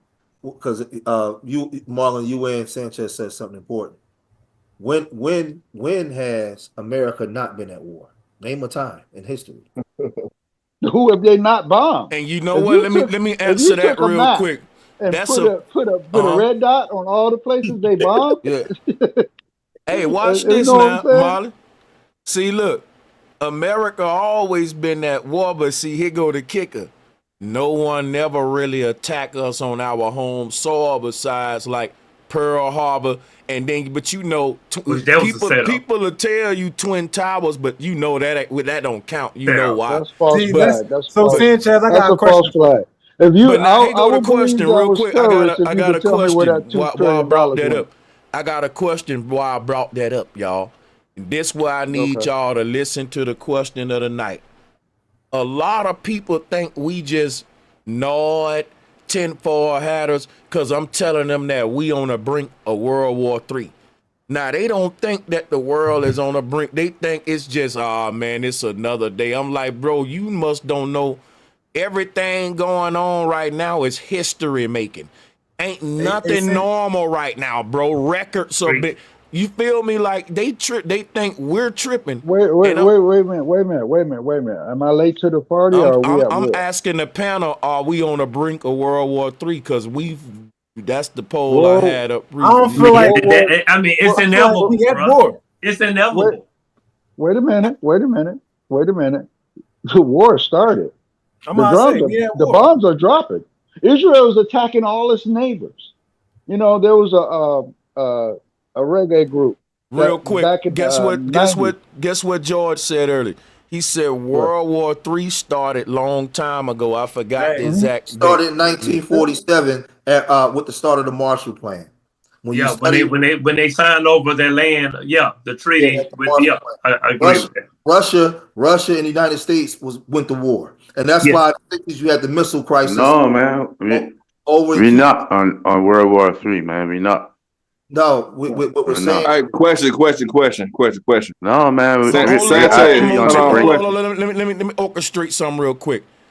It's people on the panel that disagree with us. They don't think we at the brink. We're going to let them get it in too. Yeah, but I wanted you to finish. But yeah, we got to bounce back to I'll finish it.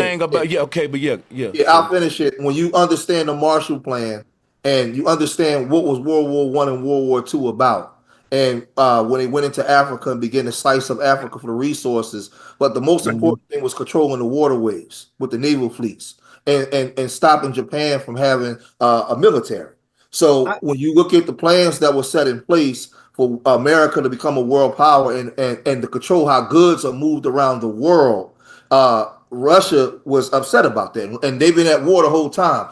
Over time, it's now switched from the industrial to digital.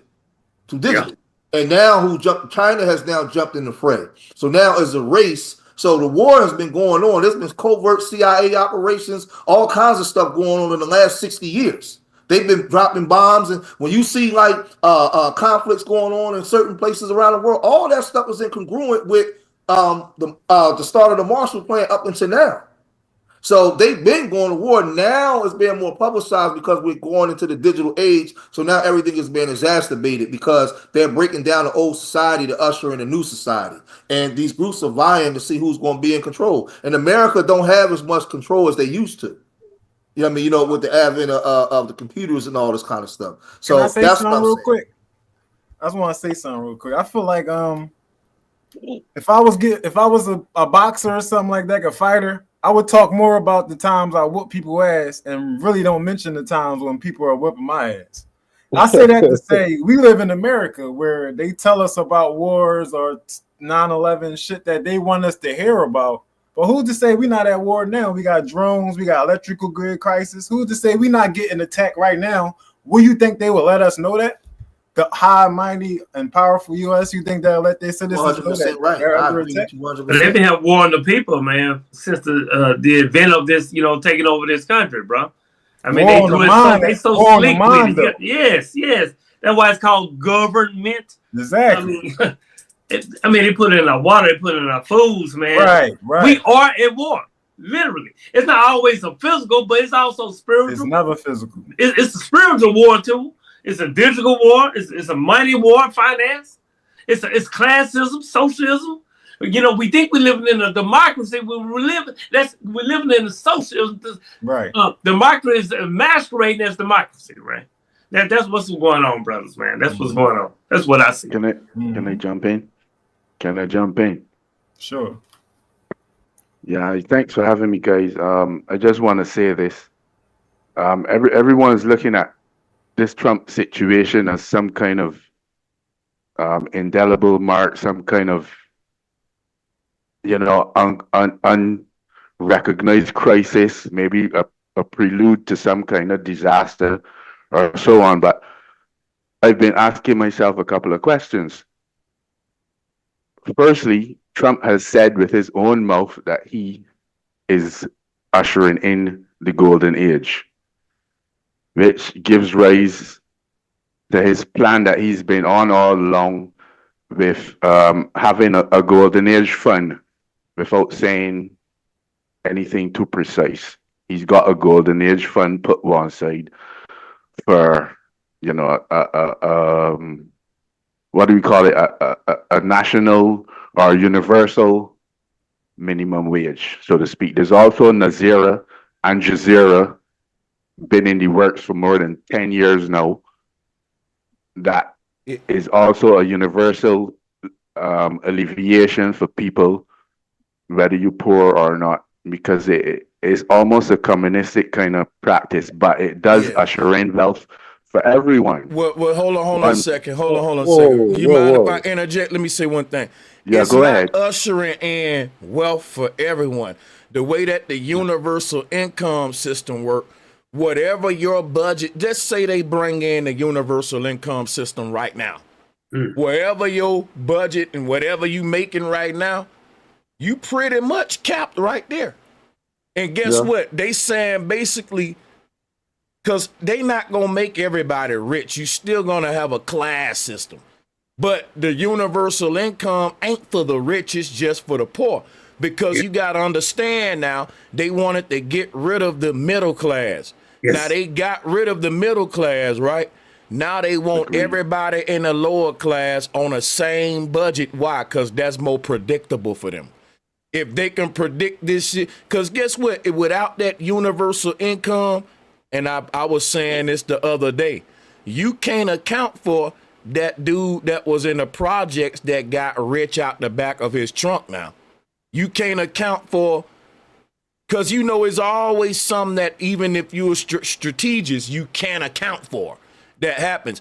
And a lot of times, a lot of people become rich and get power that didn't come from them, and then they gotta have ways to off people and stuff. They're trying to get rid of that, bro. In the future, they ain't gonna need no sellouts. They ain't gonna need none of that. AI is gonna be all they need. Humans gonna be obsolete.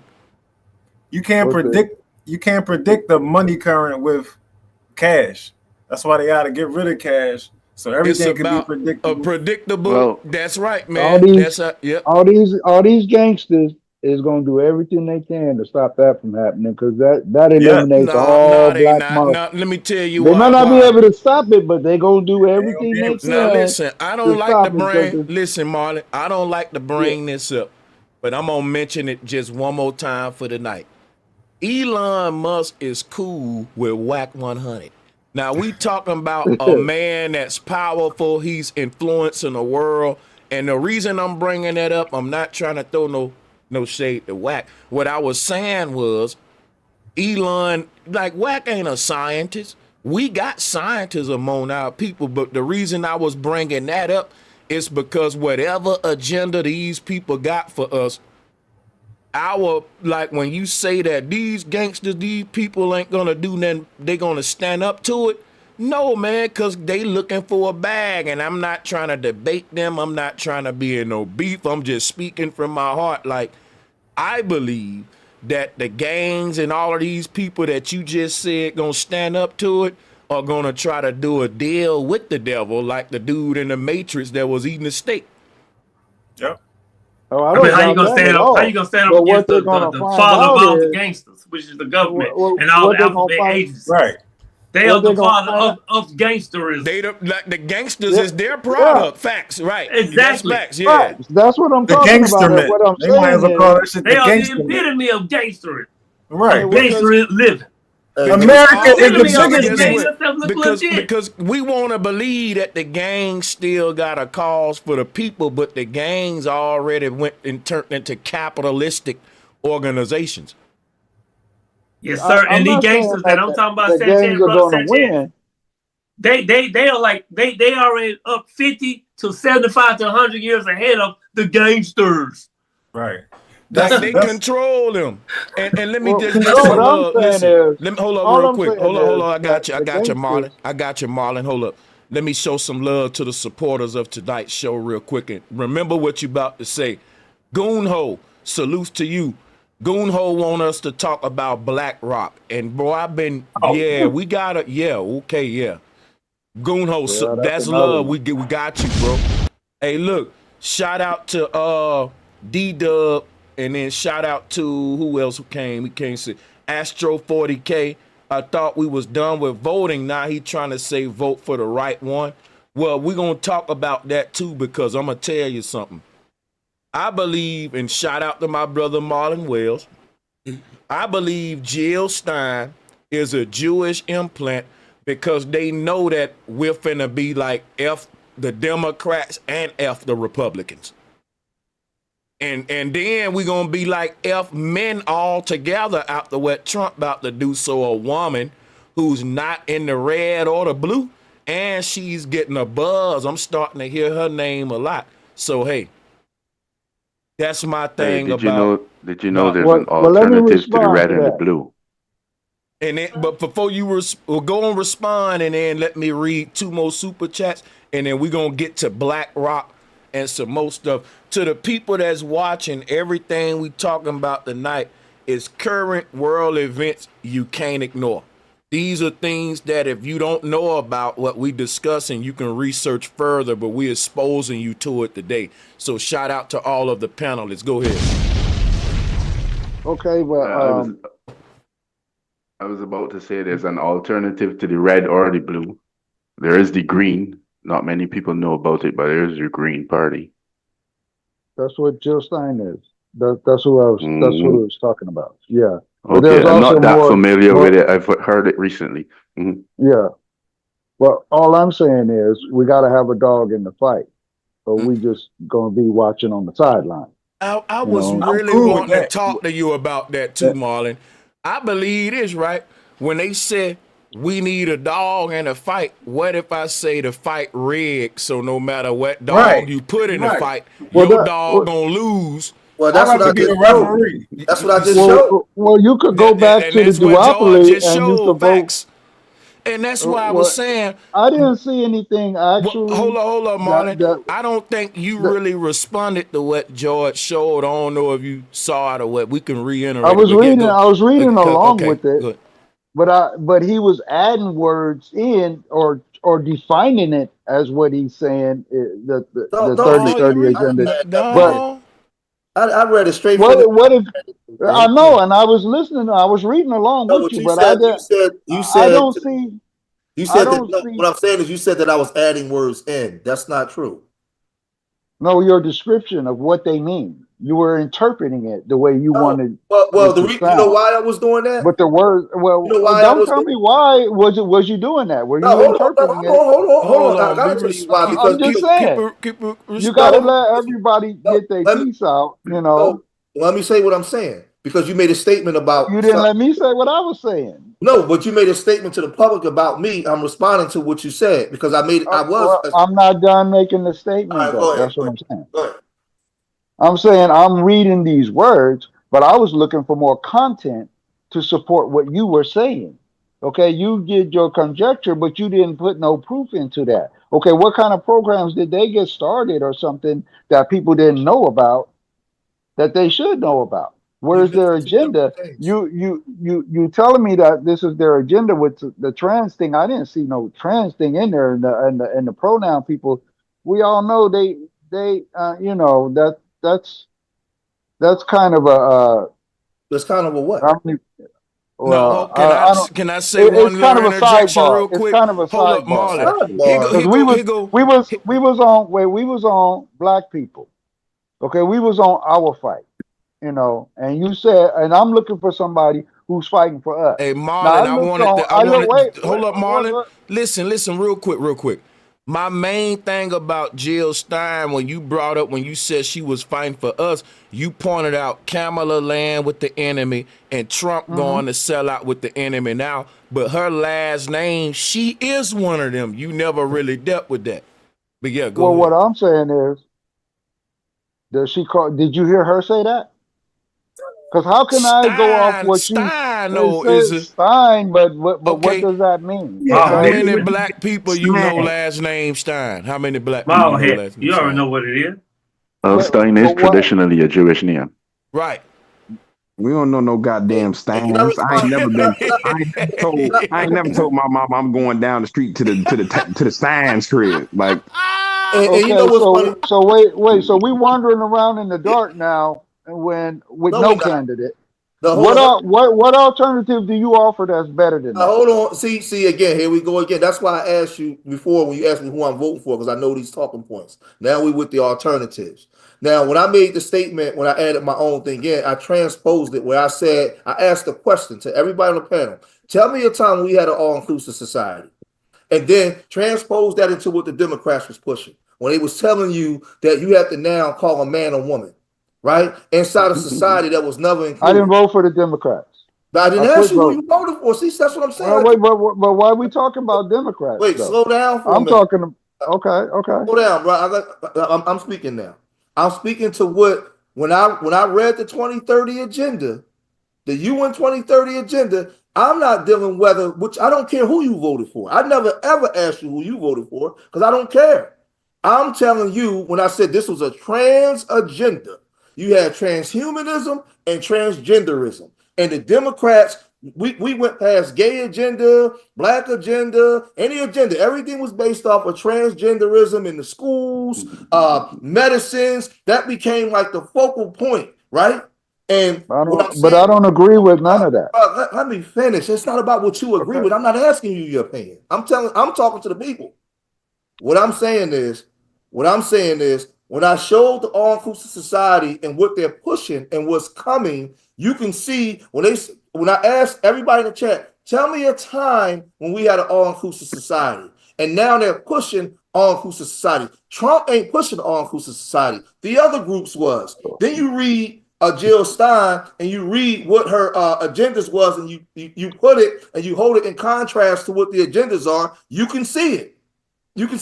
Then you go to Klaus Schwab, and in January 2025, he became the chairman of the board for all the world's agendas. So now you put all that stuff together. What I do is I don't just read these parties. I read the world stuff, and then I transpose them and put them together. Now, whether a person agree with me or disagree, that's fine. I'm not here to debate that. I'm just here to get the information. Right. Okay. But we think tanking solutions though, right? We think tanking what direction to take. What would you suggest politically? You gotta have something politically. Hold up, bro. How is it a solution? They said that the definition of insanity is to keep doing the same thing, expecting different results. How is it a solution to always go with another political leader, like to put our hope in it? It's almost like we got a gambling addiction. Okay, this slot machine didn't hit, so the solution is try a different slot machine versus stop gambling. Well, we gambling just being, if we sit and do nothing. Bro, no, that sounds just like a gambler, though. Scared money don't win money. If I don't put my money in there, that's a gambler's that's an addiction, bro. That's a messed up psychology. Can I say something too, Sanchez? Yeah. When I was breaking down to the people, right? I never said that let's not do anything. What I was doing was giving the alternative information that I know a lot of our people haven't studied. So now when we do walk in the room, we have a better frame of reference for what we're doing. We got to be proactive and do something, but we got to study the playbook. I'm not going by, see, because when we usually talking points, well, who you voted for? Well, what we going to do? That's basically talking points of saying, well, we got to vote for somebody. And the reason why we say that, because we haven't studied the playbook to understand what these people's agendas are. I totally agree with that, man. You got to know the game, man. You have to learn their game and know the game completely. That's it. Completely. Yep. And once you got to get in the game. You got to get in the game. Where's your power? We're in the game. Again, that's what I'm saying. We're in the game. We got to play a hand. Yeah, man. You see? But again, we never said that we wasn't in the game.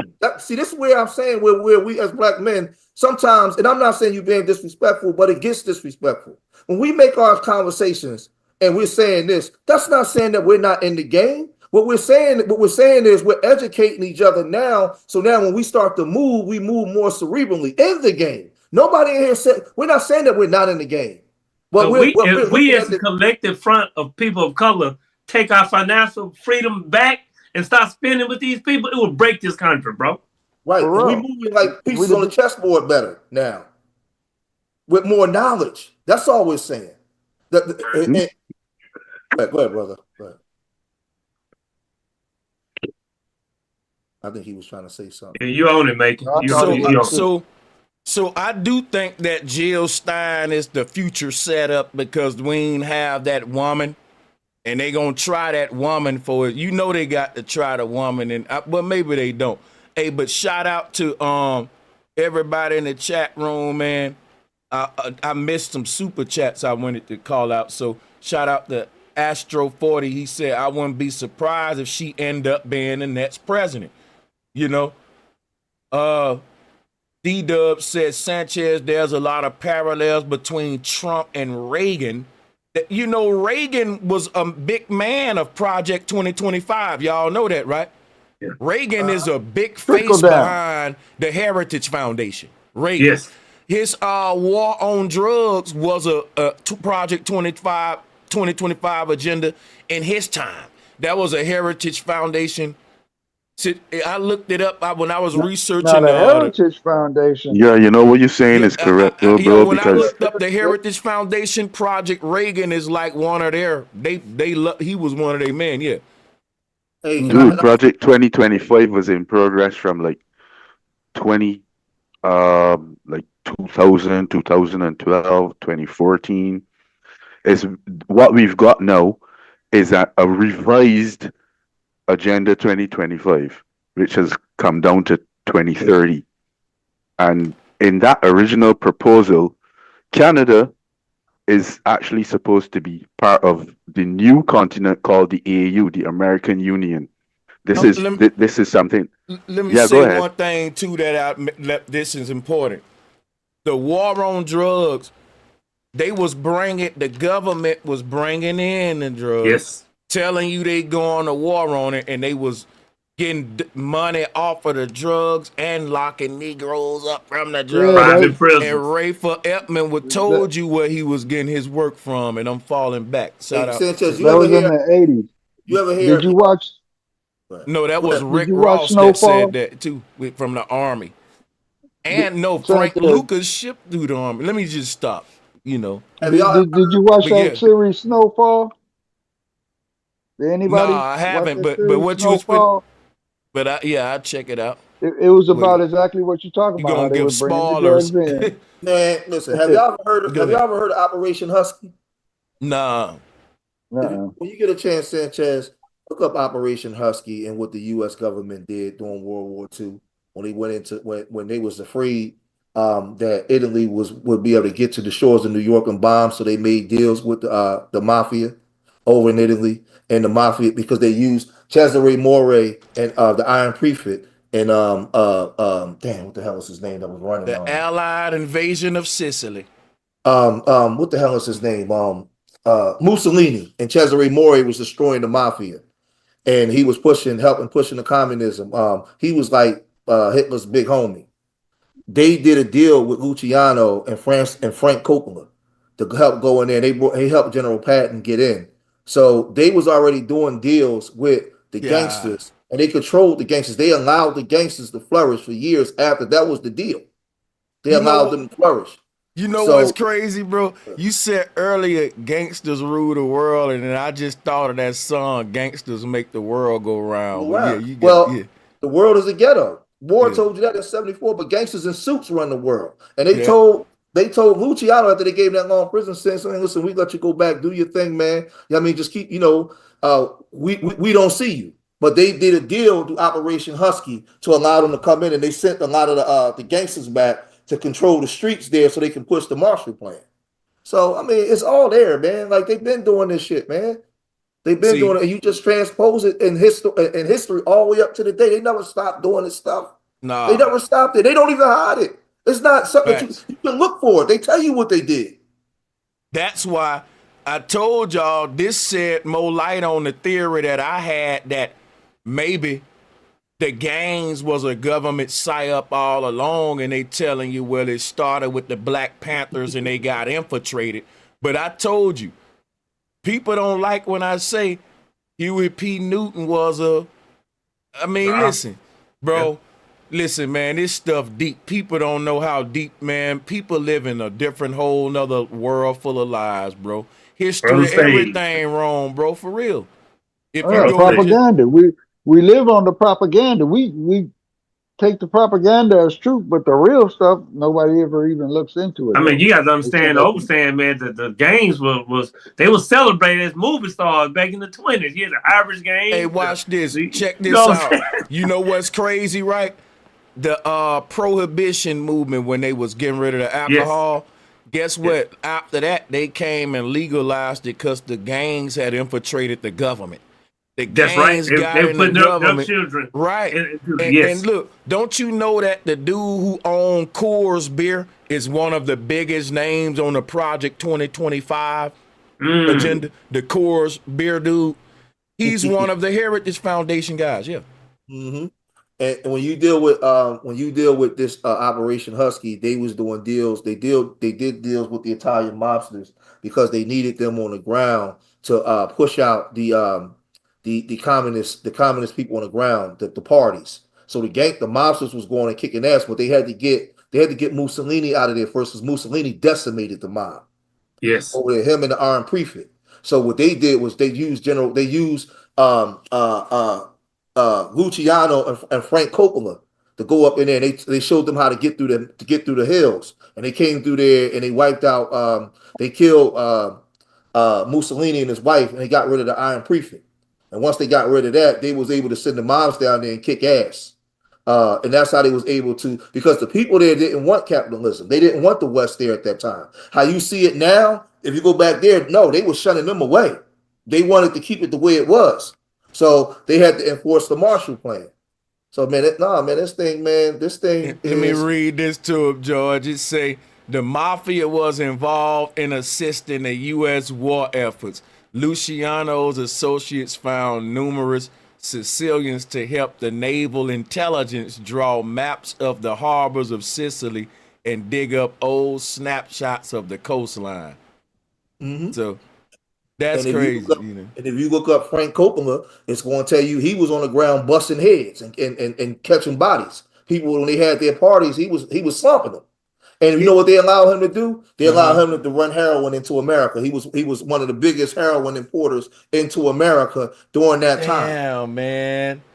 Damn, bro. So that's why I be saying, like, I'm not like wasting my time arguing, because people don't study the historical timeline. Sometimes, man, when you see pictures, first thing I ask myself is, why is this picture here? And I go backwards to come back forward. And you see a timeline. Because my grandma used to tell us the devil is a liar. If my grandma was here now, I'll say, Mama, the devil ain't a liar. He don't lie. He tell you the truth all the time. It's just your job to decipher what he's saying. He put it in front of your face. Yeah, that is facts. That's it, man. That's it, bro. That's why, that's the difference right there between Gnosticism and Christianity. Deciphering versus reading surface level, right there. Yeah. And once our people go to that next level, it's a wrap. They'll see that these religious books is science books. So if we can see that they was doing deal with the gangsters and now you think that they did that deal with the gangster to help save the so-called free world. They didn't do a deal with them, bro. And you know what it make me think about, George? They're very selective on what they want to teach about in history. They like this should be part of our history in the curriculum, but they don't want the children to know that the government was working with the mafia while condemning them too. That's crazy. I'm trying to find a thing. And arrested them when they got back over here. If you look up all the propaganda that this government got about the mob, they still shaming it, and they in the bed with them. That's what I was told of these people, that the whole government is corrupted. So why do you care about left versus right, Democrat, all that conservative crap and liberal crap? Well, that's what I was saying about the heist. The heist is all propaganda. But the heists are real. The money they taking is real. Well, they allow these gangsters to roam. That's how if you study the one at Genovese during the time. Genovese was with the communists, and then he switched over. And that's how he ended up getting back here to America, because he was on the run for a body. Like, this whole thing is that all that was connected, man. He was one of the biggest boys. He was the one that introduced the dope into America. Yeah, he was one of them. It was just Genovese. Meryl Lansky had on in his office, when you walk in there, they said he had a little edits on, poem, a little wordplay on his wall. They said 3 can keep a secret if 2 of them are dead. And then I just want to say something for the algorithm before I call out the super chats. Whenever we say dope over here, we talking about cool. It look good, like it's hip. We ain't talking about that substance that people use and that they're addicted to. I'm just making that clear for the YouTube algorithm. When you hear us say that word, we're talking about fly, hip. Can I share my screen one more time? I'm gonna show one more thing. I got you. So shout out to Astro 40K again. He said, George on it tonight for real. Make sure y'all subscribe to him. Salutes Flat Power. That's a fact. Y'all see it? Yeah, go ahead. You got it. So this is Francis Three Finger Coppola, a prominent figure in the American Mafia, was most likely not directly involved in World War II combat, but his background as organized crime could have potentially led to connections with wartime activities. And I got something to prove it, because this is the AI part. Wartime activities like black market operations or assisting in intelligence gathering in areas with strong mafia presence, particularly Sicily, where he originated. Now, he was in Detroit as a gangster. They shipped him out of Detroit and made a deal with him to go back, and he became the biggest. Guess who he was working with? The Teamsters. He was sending his heroin, and they was moving it all across the country through the damn Teamsters.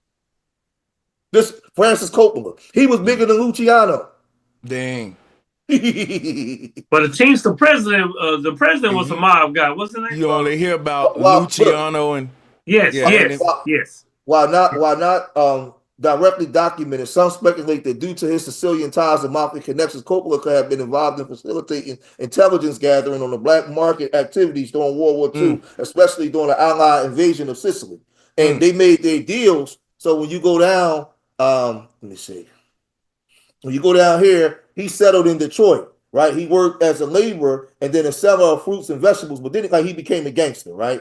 He became a gangster. He was a major drug trafficker with strong ties to Detroit Partnership and Angelo Mill of the St. Louis crime family, particularly Angelo Giorno. He was a close associated with Jimmy Hoffa. His activities soon led him to the FBI most wanted list of criminals. He was in 1948. He was expelled from the United States and sent back to Italy, where he settled in Rome. And that's when he started his thing working with the government during that time to help the Allied forces get rid of Cesare Moret. And he was the biggest boy in America. So they've been controlling all of this stuff, man. They made their deals with the mob. That's how the mob became so big in America, man. Because they set the deals and allowed them, and they sensationalized them in movies and everything else, man. Yep. So if we ain't studying these people and this stuff, like, it's hard to have conversations, because we're having conversations with things that we see on TV, but we don't know the backstory of how this stuff started. So it's hard for me to have a conversation. And listen, I'm gonna let y'all know after the night I may have to develop a code word for DOPE. I think that's one of them words they look for. Okay. But listen, if that's true, we'll just say it backwards. Hey, we'll find another way to do it. We always get creative. Just say yeah, the yo. algorithm. Yeah, there You we could go. Yeah, always we do got snow. all. Yeah, we You got could all always kind do of something slang. like We just say snow, ice cream. We already got it, the ice cream man. Ice cream. We got. There we go. snow We cone. got plenty. Master of P cone. told us the ice cream. There we go. Well, this will test it. But man, listen. I'm gonna jump off, man. I gotta get ready. I gotta go to bed, man. I gotta get up in the morning. I'm about to jump off too, but I just want to say, bro, this stream got so much information packed into like just a compact 3 hours. The double Has it team been game 3 was hours? sick tonight, bro. I ain't gonna lie though, it was the panel was on point. George came through heavy, man. Salutes to good all brother, y'all. man. George Bacon, man. Good brother. Yeah. Salutes to all of y'all brothers, man. Hey, all of y'all brothers, man, made the show a classic far as I'm concerned tonight. Salutes to the chat room. And knowledge too, man. Like I said, it's always about opening up perspectives, man. And from people that's coming from a different, from a couple of different perspectives and arguing points, that's all a part of the same group. That's how we come together and knock out all of the equations that we got to get to the root. So, we doing what we're supposed to be doing. That's big facts. Bill was quite informative tonight, I must say. Man, and look, this the energy we need with what's going on in the world, bro. I ain't trying to really even debate a lot of people. I'm just trying to, man, look here. This direct energy weapon stuff is real. It ain't fear mongering. For real. I'm seeing a lot of stuff that just don't look. It don't. And guess what? People gonna say in the comment section after this stream, y'all tripping. What you smoking on? All that stuff. Even though we showed you patents, receipts, and all that. Yep. Well, you know what we do. Isn't the rail gun a direct energy weapon? The rail gun. That's another name for it. Yeah, good. Our job, Sanchez, and you know this is just to plant the seed. That's why I say I'm not here at this point, 2025. I'm not here to debate. I'm not here to argue. I'm just here to get the information and then leave. Take it out. Yeah, they can take it how they want. I think I'm really up I'm elevating now because I'm feeling that way now too, where it's like I don't care to. Remember how I used to be thirsty for debate and stuff? Yeah, man. You know why, Sanchez? Yeah, because we've been studying the playbook, and my whole thing is I don't want to argue with my people. I figure maybe if I say it, and even if you disagree with me, you might look up something and be like, well, damn, I can use this. Some things you might can use, some things you can't. But my job now is just to get the information and back up, take my ego out of it. Yep. It's like it feel like you use less energy and to bring more people to you. Versus yelling and doing and you be really detracting, you be repelling people away using more energy, Well, you know what the masters say about shouting. If you know what the masters say about shouting, is like if we have to shout to speak to each other, it means that our hearts are so far apart. We need to shout. Be in our ego. We need to take the legal approach because a lawyer and a prosecutor, they argue all day long, but they don't have to raise their voice. They just have to raise their truth, their facts. Yeah, they present facts. They ain't worried about getting the loudest voice. They worried about getting the facts out. And that's what we're gonna leave y'all with for tonight. And until next time, be on the lookout so we can keep y'all updated in these spiritual times. Peace and much love, my people. I'm putting the links. I'm putting the links to my channels. Respect. Yeah, I'm putting the links to my channels in the thing so y'all can see it. Because Sanchez, like I said, I brought up on all my old stuff. I'm putting it back up. I ain't hiding none of that stuff no more. Already, man. That's tight. Yeah, I'm putting it all back up, man. Hey, thank you, brothers, man. I know you guys see the background, man. The Audacity of Woke, man. It's my book I wrote about a year and a half ago. Let me let them see it. Hold on a minute. Let me put up let me zoom in on you. Go ahead. Talk to them about it. Yeah, the Audacity of a memoir of a man who's mentally asleep. It just talks about being a critical thinker, kind of like an autobiography about my life, but awakening moments that I had up from my born day to where I'm at right now. So it's been a journey, bro. Man, I gotta check that. I'm grabbing that. Yeah. One last thing too for the people in the chat. I got a kids channel for my organization, the Urban Nerds channel. I'm gonna put that link in there too. You guys can go in there and see the work that we're doing in the community with the youth here in Philadelphia. We got a I forgot all about that. I put my Urban Nerds channel in there for my that we got for our inner city, our inner city youth that we do. So and keep doing great work, bro. Yeah, man. I appreciate y'all, brothers, man. Check it out. People, y'all make sure y'all support these brothers, man. You know what I'm saying? George making work with a lot of these kids, man, in the roughest, neighborhoods. Yeah. Hey, I'm getting this. Yeah, that's the real work right there. Hey, look, I'm getting this book, man. How long this been out? Yeah, Dad said, well, it's been about a year and a half almost. Oh yeah, you gotta promote that job, bro. Yeah, hell yeah. Hey, make sure y'all hit them links before we end the show, man. Make sure you open them in new tabs real quick, and then we're gonna, let me see. and then you can check them all out. Appreciation. Oh yeah, we're gonna do more of these because check it out now. It ain't gonna stop. Now I hope I'm wrong. My whole thing is this. I'm talking about with these sinister world events. Look, we in some crazy times. Let's leave them with this real quick, y'all. We ain't fear mongering. It ain't nothing to be scared of. It's knowledge is power. What's scary is something happening and you don't know what's going on. And it's to the point now when it's stuff happening in the world and I be like, I told y'all, told you. It ain't, and everybody else be like chickens with their heads cut off. So salutes to y'all, man. Follow these brothers. We're gonna be back and keep y'all updated. I'm on top of it. We thorough with it. Peace and love. Peace and love. Peace and love. Oh, snap. But I'm glad I didn't shut down yet. Miller Tech, thank you for your donation. It is not the critic who counts, not the man who points out how the strong man stumbles, or what a doer of deeds could have done them better. That is good stuff. Y'all are so poetic in this community. Maybe that's because I'm a poet. Nah, let me get out of my ego. Salutes to all of y'all. We have a dope community, and I look forward to the next gathering. Peace.